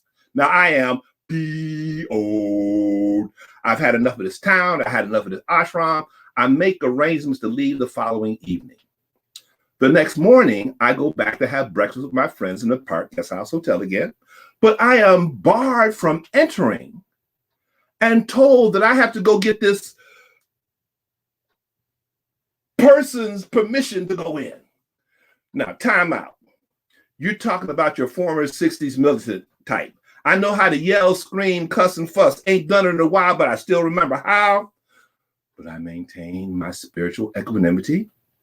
I go to the lobby. There's that woman. I says, madam, is there some problem? I'm just having breakfast with my friends. I was in there yesterday. May I go in? No, you wait in the lobby. Oh, it's on now. I'm getting ready to go Chicago West Side all up in here. And I'm working myself up. I'm working myself up. I'm working myself up. When a voice in my head says, this is a test. It's easy to love those that love you. The test is to love those that hate you. And I figure this woman qualifies. Now, you must understand that love was not uppermost in my mind in terms of things I wanted to send her. I could think of a hot, fiery place I would love to have sent her and joyfully use my size 13s to help her get there. So love, how am I going to send love? And then I remember something I'd studied about auras, the energy that surrounds every living human being and every being, period. I read that pink was the color that represented divine love. And I figured we definitely needed some divine love up in here. So mentally, I enveloped her in this bubble of pink light. And then I started pumping pink in her butt. I was pumping pink. I was pumping pink. I was pumping pink. I worked up a sweat pumping pink. So I'm sitting there pumping pink, pumping pink, pumping pink. I don't know how long. All of a sudden, the woman comes over to me, totally different demeanor, totally different tone of voice. Are your friends in the restaurant? I'm from Chicago. We be suspicious. I'm looking around like, what's up? Am I getting set up? What's going on? I said, I don't know. You wouldn't let me go see. She says, oh, well, go. Please go. And she personally escorted me into the restaurant. And as I walked into the restaurant and I looked back at her, smiling sweetly, I realized I had experienced the power of love. Now, some years later, I would become a professional storyteller. One of the storytelling groups I would go to was community storytellers here in Los Angeles. So one evening I told this story at the meeting and several people came up to me after, oh, that's a wonderful story. That's a wonderful story. That's a wonderful story. And I'm like, yes, I'm great, wonderful. I have lots of ego. I have no humility. A couple of months later, one of my friends who'd been there that evening comes up to me after the meeting and says, Michael, let me tell you what happened. It seems that at her job, her boss made it her personal responsibility to give my friend unholy hell each and every day. So this particular day, they were all sitting together in a little lunchroom. My friend sitting here, speaking to someone over there, the boss sitting next to her, talking to someone over there. Now, all day, my friend had been sending her love, sending her love, sending her love. All of a sudden, the boss turns to her and starts to engage her in pleasant, complimentary conversation. The power of love. Now, that's a test that I passed. I'm gonna fess up. I have flunked quite a few, but it is worth the effort. And that's the end of that. Oh God, your voice work is amazing. And I noticed your shirt. That's a perfect shirt. That's perfect. Yeah. Oh, bravo. Bravo. Oh, it's fantastic. I mean, to be experiencing in a country that is people of color and to be experiencing this racism. Yep. As was mentioned earlier, it's all over the earth. It's everywhere, right? And one of the things that's interesting is that Americans are one of the main exporters of such madness. Exporters. Yeah, exporters of that racism. I had a friend who lived in New Zealand, a Black friend who lived in New Zealand, and he got along with New Zealanders. It was the Americans who were over there who would give him grief. Oh. And then they try to give the New Zealanders grief for not giving him grief. Yeah. Well, we're working on that. Oh yeah. Yep, Melanin unites. Got to. That's what we're doing. So, okay. So I have a question. Okay, that happens, right? You're pumping the pink and you see that immediate change. What did that do to the rest of your trip? And how did it change you? Well, one of the things it showed me was that there was a way to combat racism on a higher level, if you will. All right, and but it takes a lot of effort to do that. I was telling this story at a high school in New York in, I think it was '94, and it was a high school for at-risk youth, kids who had been in trouble.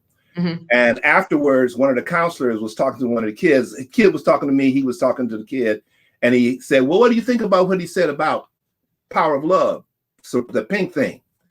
And the kid thought for a moment. He says, "I think I'm gonna try it out." What more can you ask for? Right. What more can you ask for? Right. So I'm going to get swag bags for Melanin Stories Matter with just pink light in it. Hey, works for me. So everyone just take your pink light and just send it out. Time to tell you how that came to be? Yeah, I want to, yes, tell. Yeah. Okay, like when you discovered it. You told me the story. For those of you who don't know, and that's probably most of y'all, I used to be an acupuncturist. And when I first came to LA from Chicago in 1986, I was volunteering at an acupuncture detox clinic in downtown LA. Most of us were volunteers trying to get this program going. There was one young lady who had some issues and needed the acupuncture treatment. And so I said I would come by her apartment later and give her a treatment. So I showed up at a table and what have you. I laid her out on the table, inserted the needles, and she's going to lay there for 45 minutes to an hour. Now, I have forgotten to bring my book. Usually I had a book to read while I was waiting. So I'm sort of twiddling my thumbs. Now, this thing about auras is something that I'd studied about the pink, and I knew she had some love issues. So while she was laying there on the table, I was mentally enveloping her in this pink light and doing the pumping pink.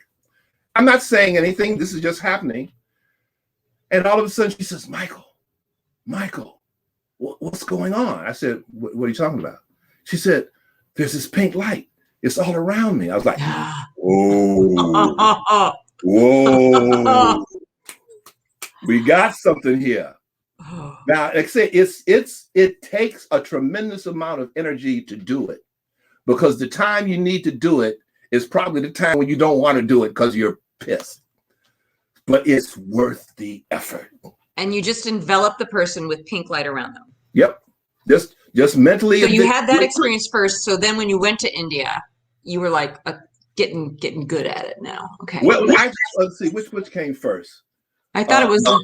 Well, that was several trips, because I made 6 trips to India. So that was in between some of those. But yeah. Wow. All right, everyone. Pumping the pink. Pump that pink. We want to heal. Pump that pink. All right. And we have your organization, which is the National Storytelling Network, which I'm also a member of. And I support. Yeah, I just joined. I did a slam. I won. It was great. Yay. But great organization. Yep, I think Corey's a member as well. We have a few people out there in the audience that are part of that as well. And so fabulous.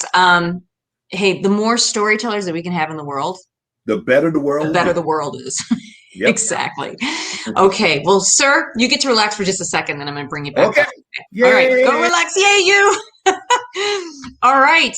That concludes the storytelling portion of this show. I'm missing it already because this cast is so much fun and powerful. I hope you've enjoyed it. Your comments definitely are being read. We certainly definitely appreciate that. We're on social media.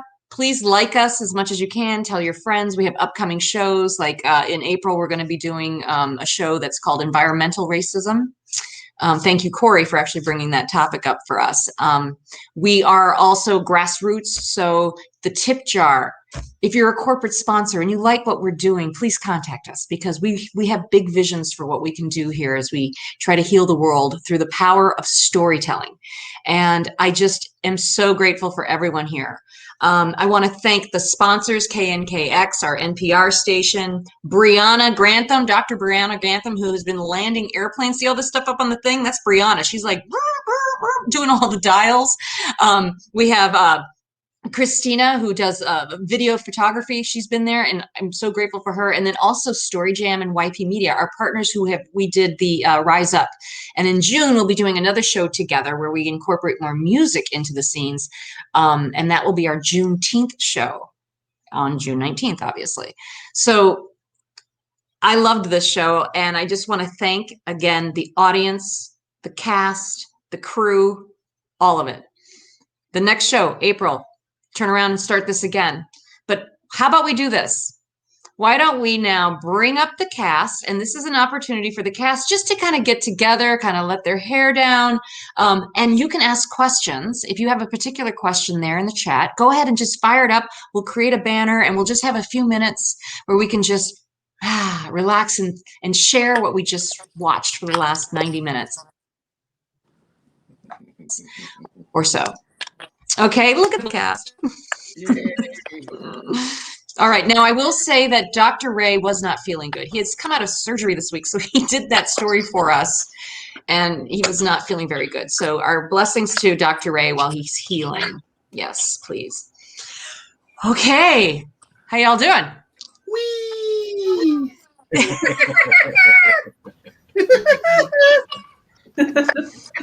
Yeah, pretty great. Yay! The Melanie Shirley thing. Oh, we've got a Sherry saying thank you, Shirley, for your courage, getting up there and okay, we're after show now, handing their LA asses on a platter. That was a pretty powerful moment. Yay! Yay. I was just taking out my wrath for my mother making me do piano lessons. Nice. Oh, we have EE Beyond said that happened. So true. That happened to me in Russia. I think this is for Lynn. Yeah. It's like they were so intense, and I'm light skinned, so I can't imagine for a darker skinned person to be there. You want to comment on that? Yeah, and we were a big group of, because it was me plus the 10 guys. So it was me and my 10 band, all men. I mean, we were like a big a herd. Yeah. But I want to add in here, those were international experiences. Let's see, I have a daughter who must be about 53. So it was 50 years ago. Yeah. She was, a toddler. She wore a natural, an Angela Davis, huge one, as a little girl. And whenever I would be somewhere with her, I finally, I'm belligerent, hostile, put a sign on her, don't touch her hair. White people cannot keep and this was back then. Now, hopefully they've behaved themselves now. They come up and they, trying to be friendly, and then you just watch them. The hands moving out. Don't touch. You can't believe it. It's like, well, how did you get it like that? They never asked how we got it when we were straightening it. But they can be. Now, they may be better. This is 2021. This was an old story. But it wasn't. And I did. I made a nice little sign, but it was usually flipped over. And when I saw white people close at hand, I turned it over. Oh my! My friend Stacy Heller, thank you. She was out there and bought several tickets in support of the show. Stacy brought us legendary. Stacy. Yeah, Right she's on. like, can we put the whole planet in pink light? Yeah. I love that. Yes, tonight, everyone, pink light, everything. That'll be a project. I like it. Yeah, and you're gonna lead it, right? Yes, of course. We're going to shake up the world. Oh, Kat H said each story was so excellent. Thanks so much to all involved. Thank you, Kat H. Yay. And so, Melanie, thank you for hooking it all up. Yeah. Woo. You're done good. Triple snap. Hang on. I'm going to mute. You guys talk to yourselves for a second. Talk amongst ourselves. Oh, that was fun. That was fun. That was a lot. Yeah. You guys were great. It was so fun to hear them. Again. It was an honor to be on stage with all of you. I mean, wow. Yes, I am wonderful. It's true. It's true. I think he meant that for everybody, Michael. I felt the same way. I felt the same way, Corey. Melanie, I've been telling your story to everybody since the rehearsal. Crazy story, and my mom's side has an equally crazy story that is gentler. But yeah. Real quick, you guys, before I interrupt, I just want to say, hey, Legendary, if you're out there, go to your email. You can get the link to the StreamYard. We wanted to bring him in, so sorry. I just figured he's probably watching. I just talked to him. I'm back to white people. I went to the high school I went to in Los Angeles with very multicultural, many Jewish people. One of the black students, a friend of mine, her last name was Bluthenthal. Now, we know this is not an unusual name. We're Jewish people. And continually, every semester when she'd get into a new class and they called roll, and she'd put her hand up as Billy Bluthenthal, the teacher would say, oh, what an unusual name.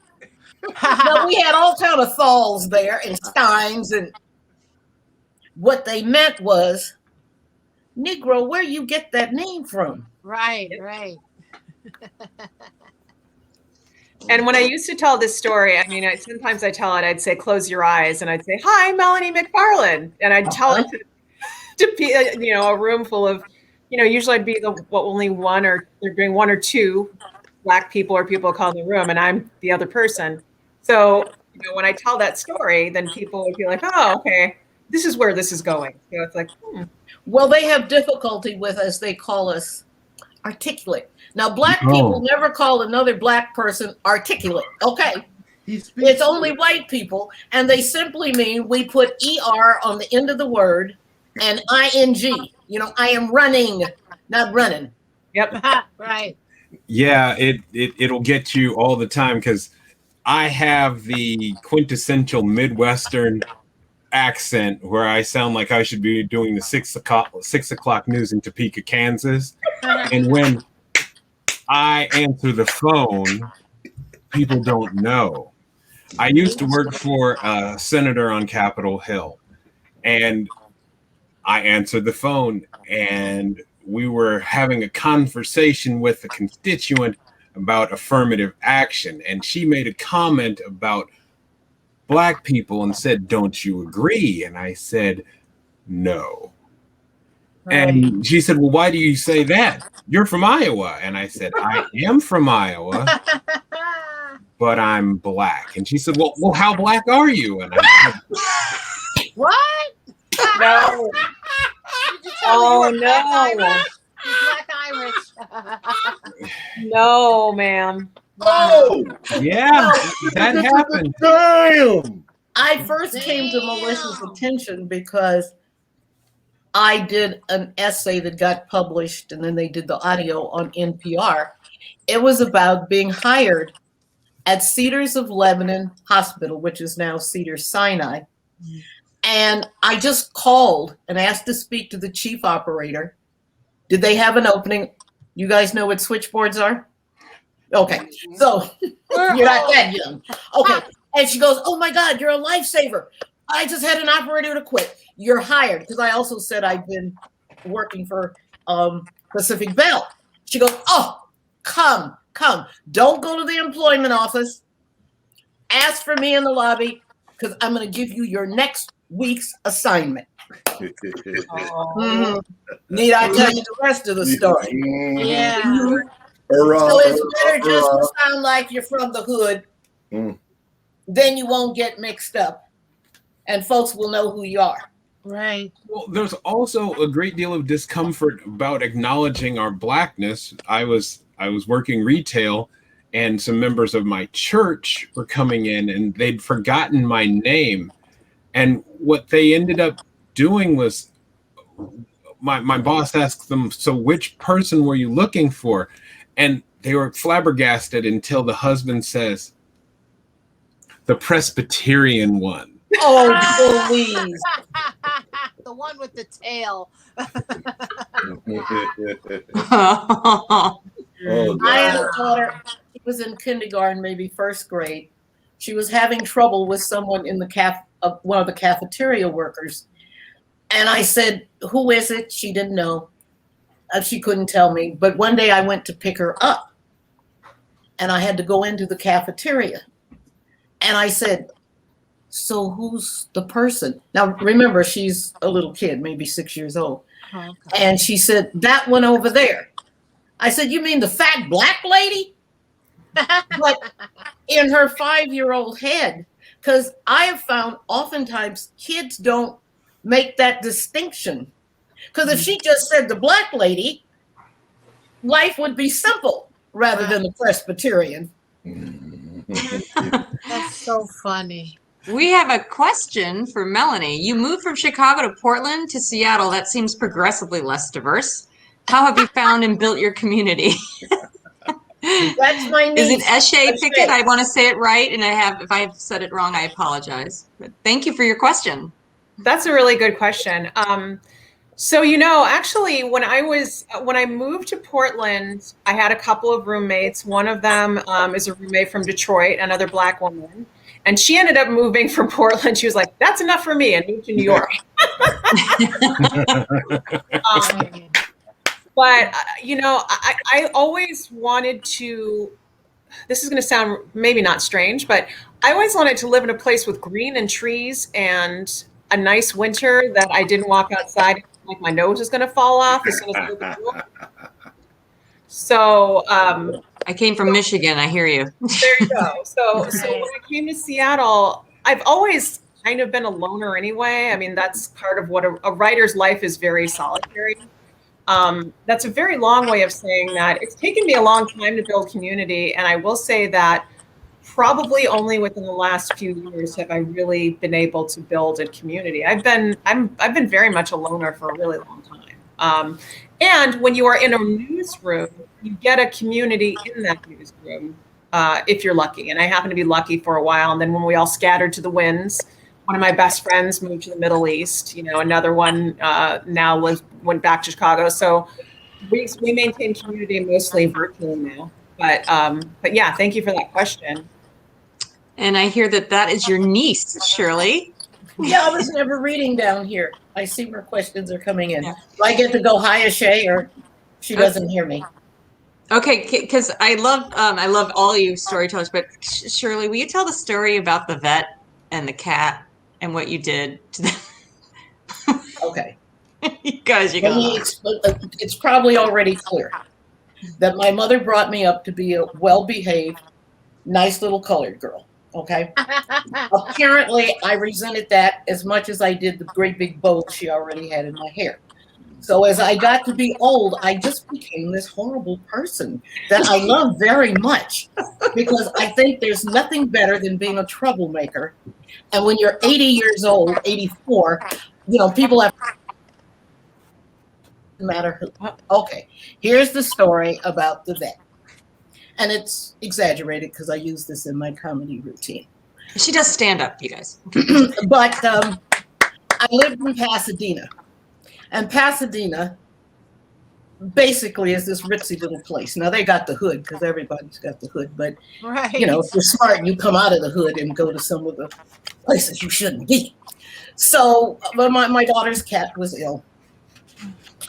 And you want the short version, please, Melissa? Yeah, the short. Okay. Yeah. A little short tale. It's hilarious. I'm just going to give the short one. Yeah. At any rate, so I don't know how many of you go to the vet, but it's like if you're wearing designer clothes, you get better attention. So when you go to the vet, there's little things that you bring your pet in. And depending on what you carry them in is like, oh, well, we arrived with this ghetto cat. They're here with their expensive little carriers, and we got an old rag pillowcase. And the cat wrapped in the pillowcase, okay? Poor Fluffy. So, wait, Fluffy ain't paying no rent, and Fluffy ain't bringing in no income, okay? Better be glad Fluffy's at the vet, okay? So we get here, and I think my kids get annoyed with me, but I don't care. So anyway, we get to the vet, and this fancy little vet, it had a fireplace, and then you could have Pasadena on the other side of town. Pasadena. And then, okay, but I'm going to go past that part. So we sign in. Everybody, you know, just like when you go to the regular doctor, and then they call you, Mitzi Johnson, room 3, and the owner of Mitzi Johnson gets up, you know, with this fancy little, and off they go. The cat's name is Mitzi. The cat's name's Mitzi. No, this isn't me. This is somebody else they're calling, but I'm just trying to show how when you sign in, they call you by the cat's name. So we sign in. And the cute little blonde receptionist is kind of, so it gets to be our turn. And she just tries to catch my eye. And oh, it's our turn. Sit down, I say to my daughter. Our cat has a name. So, okay, Miss Blonde kind of gets her composure. Black, room 4. That's not the punchline. My daughter goes, all these other animals have a last name. We'll wait. Finally, Miss Cute Blonde says, she takes a deep breath. Black Lives Matter. So, now that's the kind of habit I create anywhere. And my daughter's going, that's not the cat's last name. I was like, you want to get this bill paid? Yeah. You are frisky in life. I'm obnoxious and I know it, and I love every minute of it. Oh, that's why you heard me say my mother wrote to the editor of my newspaper, and she said, your columnist, Shirley Smith, she just got this all, and the editor said to me, we just got a letter from your mother. Do you want us to print it? I was like, hell yeah. Bad press is as good as good press. Did she ground you? I was an adult. Okay. We just talked about her. Oh, Shirley. No, I have a copy of the letter. I think it was fun. Oh, wow. When you're obnoxious, you like any feedback. Mr. Riccardi. Somebody posted a commentary about how they were shocked by the prejudice in Mexico. Oh yeah, about the dark-skinned folks, and it's interesting. In the colonization years, Spanish colonization, people would pay the magistrate or the priest when a child was born. Child could be dark as me. They wanted to be white, and they could be white if they paid enough for them to be white. Mexicans were classified as white on the census here in America. I don't know when they changed that, but I'm working on a project and we have the census data from 1940, and we're trying to pick out who the black folks were. And there's nobody, Estradas are listed as white. Garcias are listed as white. The 1940 LA census. Mm-hmm. And the other thing, somebody else commented about when they were in China and how it freaked people out. I went to China in 1962 and I stopped traffic on a major 6 lanes in each direction kind of street. I'm talking about this woman was walking down the street and she looked up and saw me and she just went, ah! She screamed for at least a minute and then she stopped and looked and then just walked on off. I see where O'Shea is saying, because she traveled, she had stares and hair touching in China. Oh, yeah. Yeah, you know what? When I was in Portland, I used to take the bus and I sat down and one time and I had long braids and I sat down and I was like, what's happening with my hair in the back? And I turned around. This woman was holding up her baby to touch my hair. And I was like, what are you doing right now? Oh, and she no. was like, it's really into textures. I was those yarn, those little books with the yarn. Wow. like, So it doesn't just happen in China. Mm-hmm. Just Yeah. saying. The stares and hair touching in China that we got from your niece. Are there any questions out there? We have like almost 30 people hanging out, listening and enjoying you and your bonus stories. But is there any questions that any of you would like to ask either the group as a whole or a, don't be shy. Otherwise, just keep bantering. You're fabulous. Yeah, we can Corey, I talk. love that you're a fellow nerd, by the way. Did what?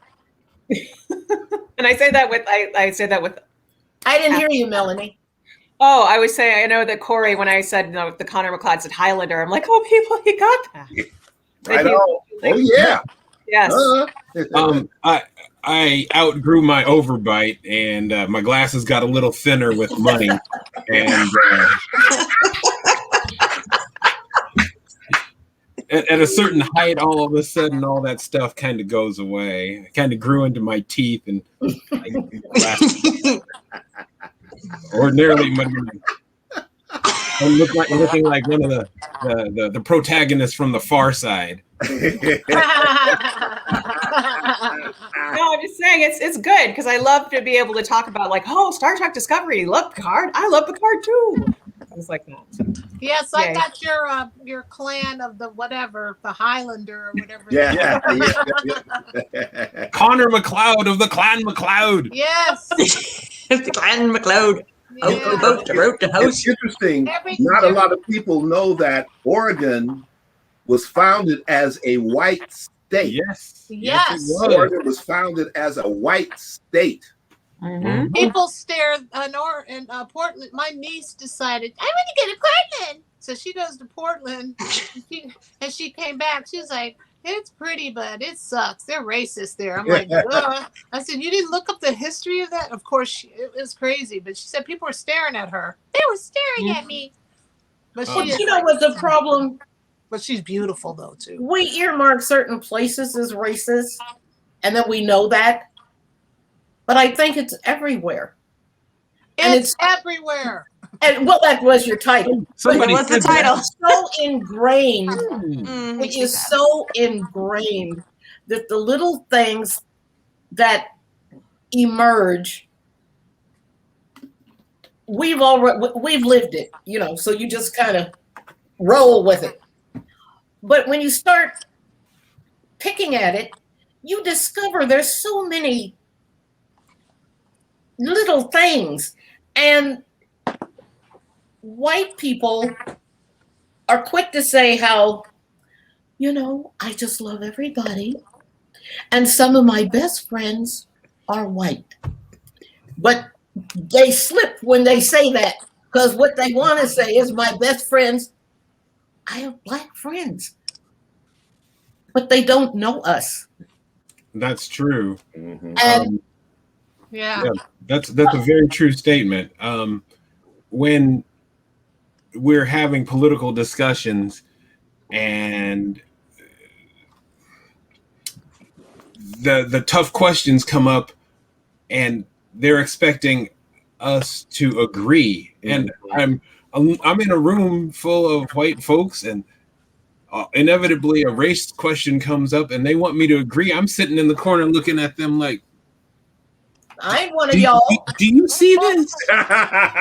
Do you see this? Is this? Am I? invisible by articulation? Because have I just now become? We think you're one of them. We've invited you to our table. You're okay. Once you're okay, then you don't need to relate to the other kind of colored people that we don't know. Yeah, you're not like the other. You're not like the other ones. Exactly. How black are you, Corey? How black are you? Oh God. Can I give an example of it? Okay. Melissa, when you want to do a story about professionals and then black people, okay. I have a daughter, an adopted daughter, who has, she was a foster child. She has had a psychiatrist and a therapist since she was probably 2 weeks old. Okay, she's now 30. But whoever created this whole mental health, how we're going to help y'all, they don't seem to understand us. Nope. Now, they have a black therapist. yeah, but I think Brandy may have been about 17. The program she was on had, "We'll teach you how to get a job." Now, doesn't everybody need to know? You learn resume. So I was like, enroll in that. So she went to the program because she must have been 18. She's sick of me and deciding she's going to be on her own. So she wants to enroll in their program of how to find housing. In my book, you don't need no house if you ain't got no money to pay for it. Right. That's where I come from. Right. But white folks listened to what Brandy had to say and enrolled her in this program. I was like, this don't work. So I made an appointment. Mental health, you get to have a team meeting. So everybody on her team is there. I called the meeting. First thing that happens is the therapist comes down to the lobby to call us up to the meeting room. And she says, "Oh, hi, Shirley." Uh-oh. Hey. Uh-oh. I was like, I tell you what, I am either Miss Shirley or Mrs. Smith. Now, a black person would have been put on notice. Okay. Now we get up to the room and we get to talking about Brandy belongs in the program, how to get a job. And this 2-year-old therapist, I think she's the same one from the vet's office. She looks at me and she says, "Well, that's not what Brandy wants to do." Now, see, I like to meet you, as a UCLA graduate speaking standard English. She was cruising for a bruising. That's not what Brandy. I was South Central in the corner liquor store. I was like, do I look like I give a shit what she wants to do? And I said to her, she still didn't catch on. I said, "Brandy doesn't want to wash the dishes." And she said, "Well, if she doesn't want to wash the dishes, then I guess she just has dirty dishes." I said, "You got this all wrong, baby. I don't care whether she wants to wash the dishes. She washes the dishes and she mops the kitchen floor. And you know what? This meeting is over." And wait, now the white girl, she had some degree though, from what white institution, I don't know. She now turns to Brandy because now my Brandy is crawling in her seat like over. He turns to Brandy because I say this meeting is over, and she says, "Now, Brandy, did you want to end the meeting?" I'm telling you, they don't understand. Oh, Michael. I said, Brandy didn't call this meeting. Brandy didn't end this meeting. I'm ending the meeting and the car is rolling. Brandy, you can roll with the car or get out there and catch the bus back home. Brandy acted like she knew who her black mama was. And people tell me I'm hostile. I like to say, look, I raised 5 kids on welfare. If you ain't hostile, you ain't gonna get them food stamps. You got a right to be hostile. They're all college graduates. Right on. So don't tell me this nut.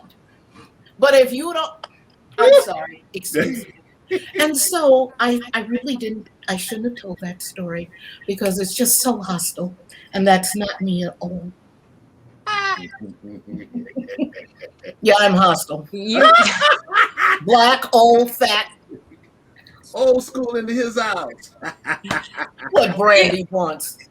That's the joke of the family.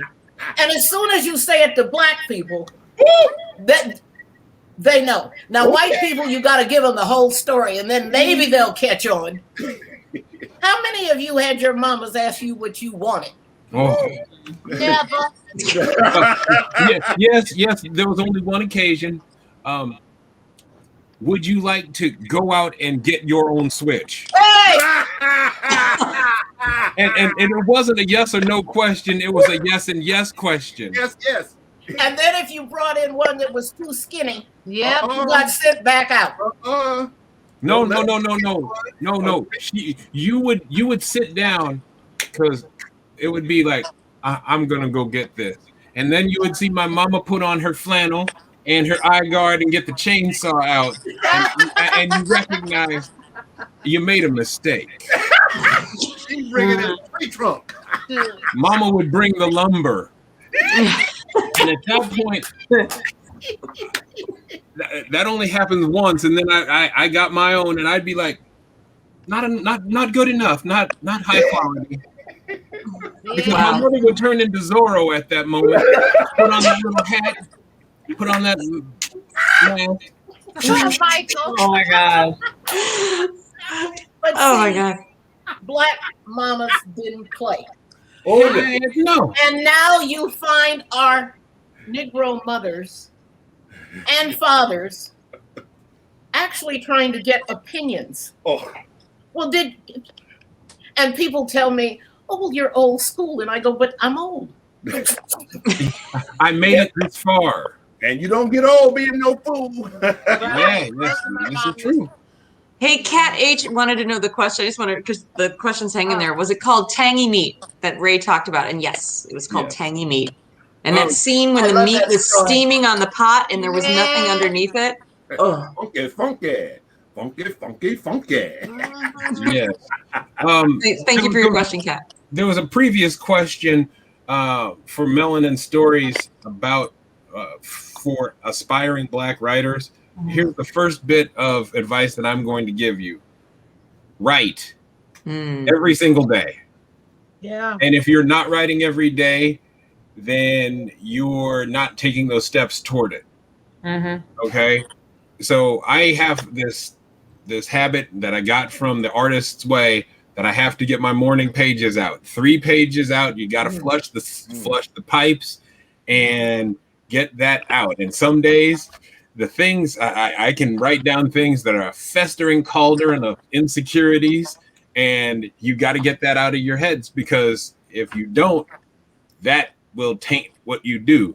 Now, I also carry my creative notebook where every time an idea comes to me from the heavens, I write it down. And that informs all kinds of stories and concepts and anything just to keep the creative juices going. But those morning pages make sure that I'm paying the tuition if I want to be a writer.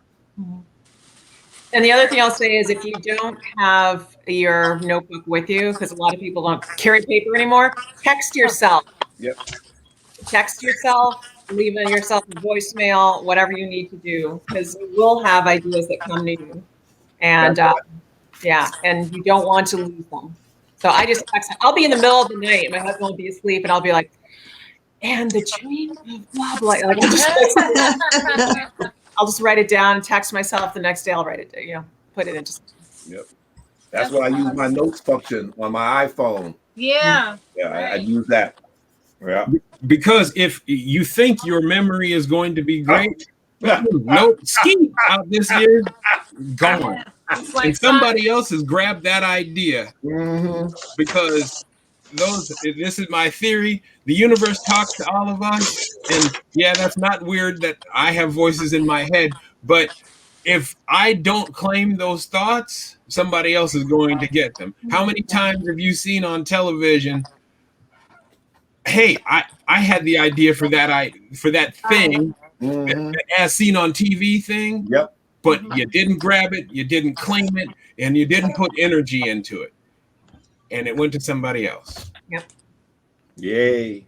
I think another big thing is you have to believe in yourself. While you're making these notes, don't decide they're stupid. Don't decide, it doesn't mean anything. It meant enough to you to make the note, and you've got to believe in what it is you see and what you're making notes of. Agreed. You're not going to get, every idea doesn't go all the way through to a big idea. Mm-hmm. Sometimes they're just building blocks. Sometimes it's stuff that, yeah, okay, I got nothing for that. And then you look back on it 6, 8 months, a year, 2 years later, and you're like, just a second. That was some good stuff that I came up with. Yeah. Let me try this now. And our experience often informs our ability to create new things out of the concepts that are in our heads. Mm-hmm.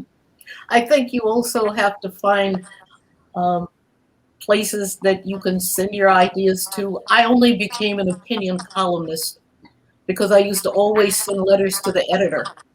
And then I saw the editor one day and I said, I want a column for the paper. I mean, you just have to be a little bit pushy. Mm-hmm. And he said to me, this was a joke around the newsroom forever. He said to me, oh, yeah, that's a great idea. Write me 10 and then we'll talk. And I went home and wrote him 10. And I was there for 40 years. Wow. Seize the time. But, and I share that simply because I don't believe, okay, opportunity may knock, but if you're not ready to open the door with all those notes, then it didn't make any difference when opportunity knocked. Yeah. And furthermore, I think I'm the opportunity. So I'm a knock on your door. Mm-hmm. Yeah. And so if you really want to write, you got to do it. Exactly. And you got to put yourself out there. Yeah. Absolutely. But wait, next time you go to, well, restaurants are closed, but you go to the restaurant and you're pissed off with your waiter or you're happy, write him a nice little note because now you're writing and you're coming to someone's attention. And next time you come to that restaurant, you ask for Joseph,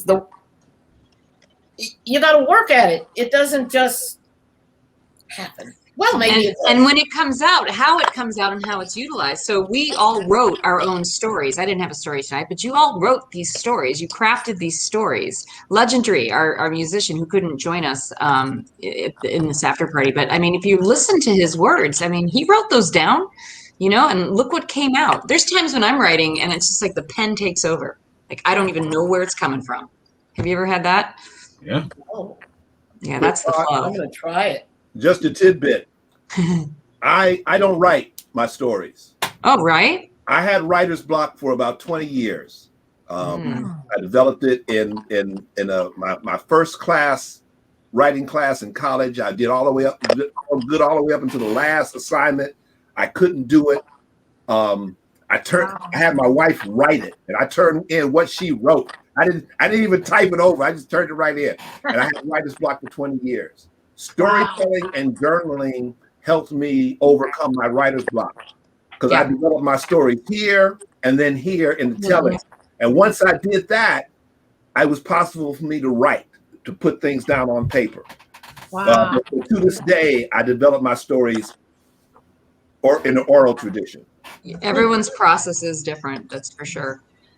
Well, you all, this was an amazing show. This was so much fun, and I love the post-party show. Yeah, but we're gonna wrap this up. Thank you, everyone out there. Thank you for buying your tickets. Thank you for liking us. Thank you for loving on the storytellers. Thank you, storytellers. What a wonderful journey. Oh, I had so much love.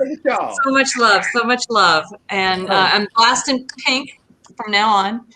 And Brianna and Christina in the back that were flying the airplanes and landing them. You guys did great. Thank you. Thank you.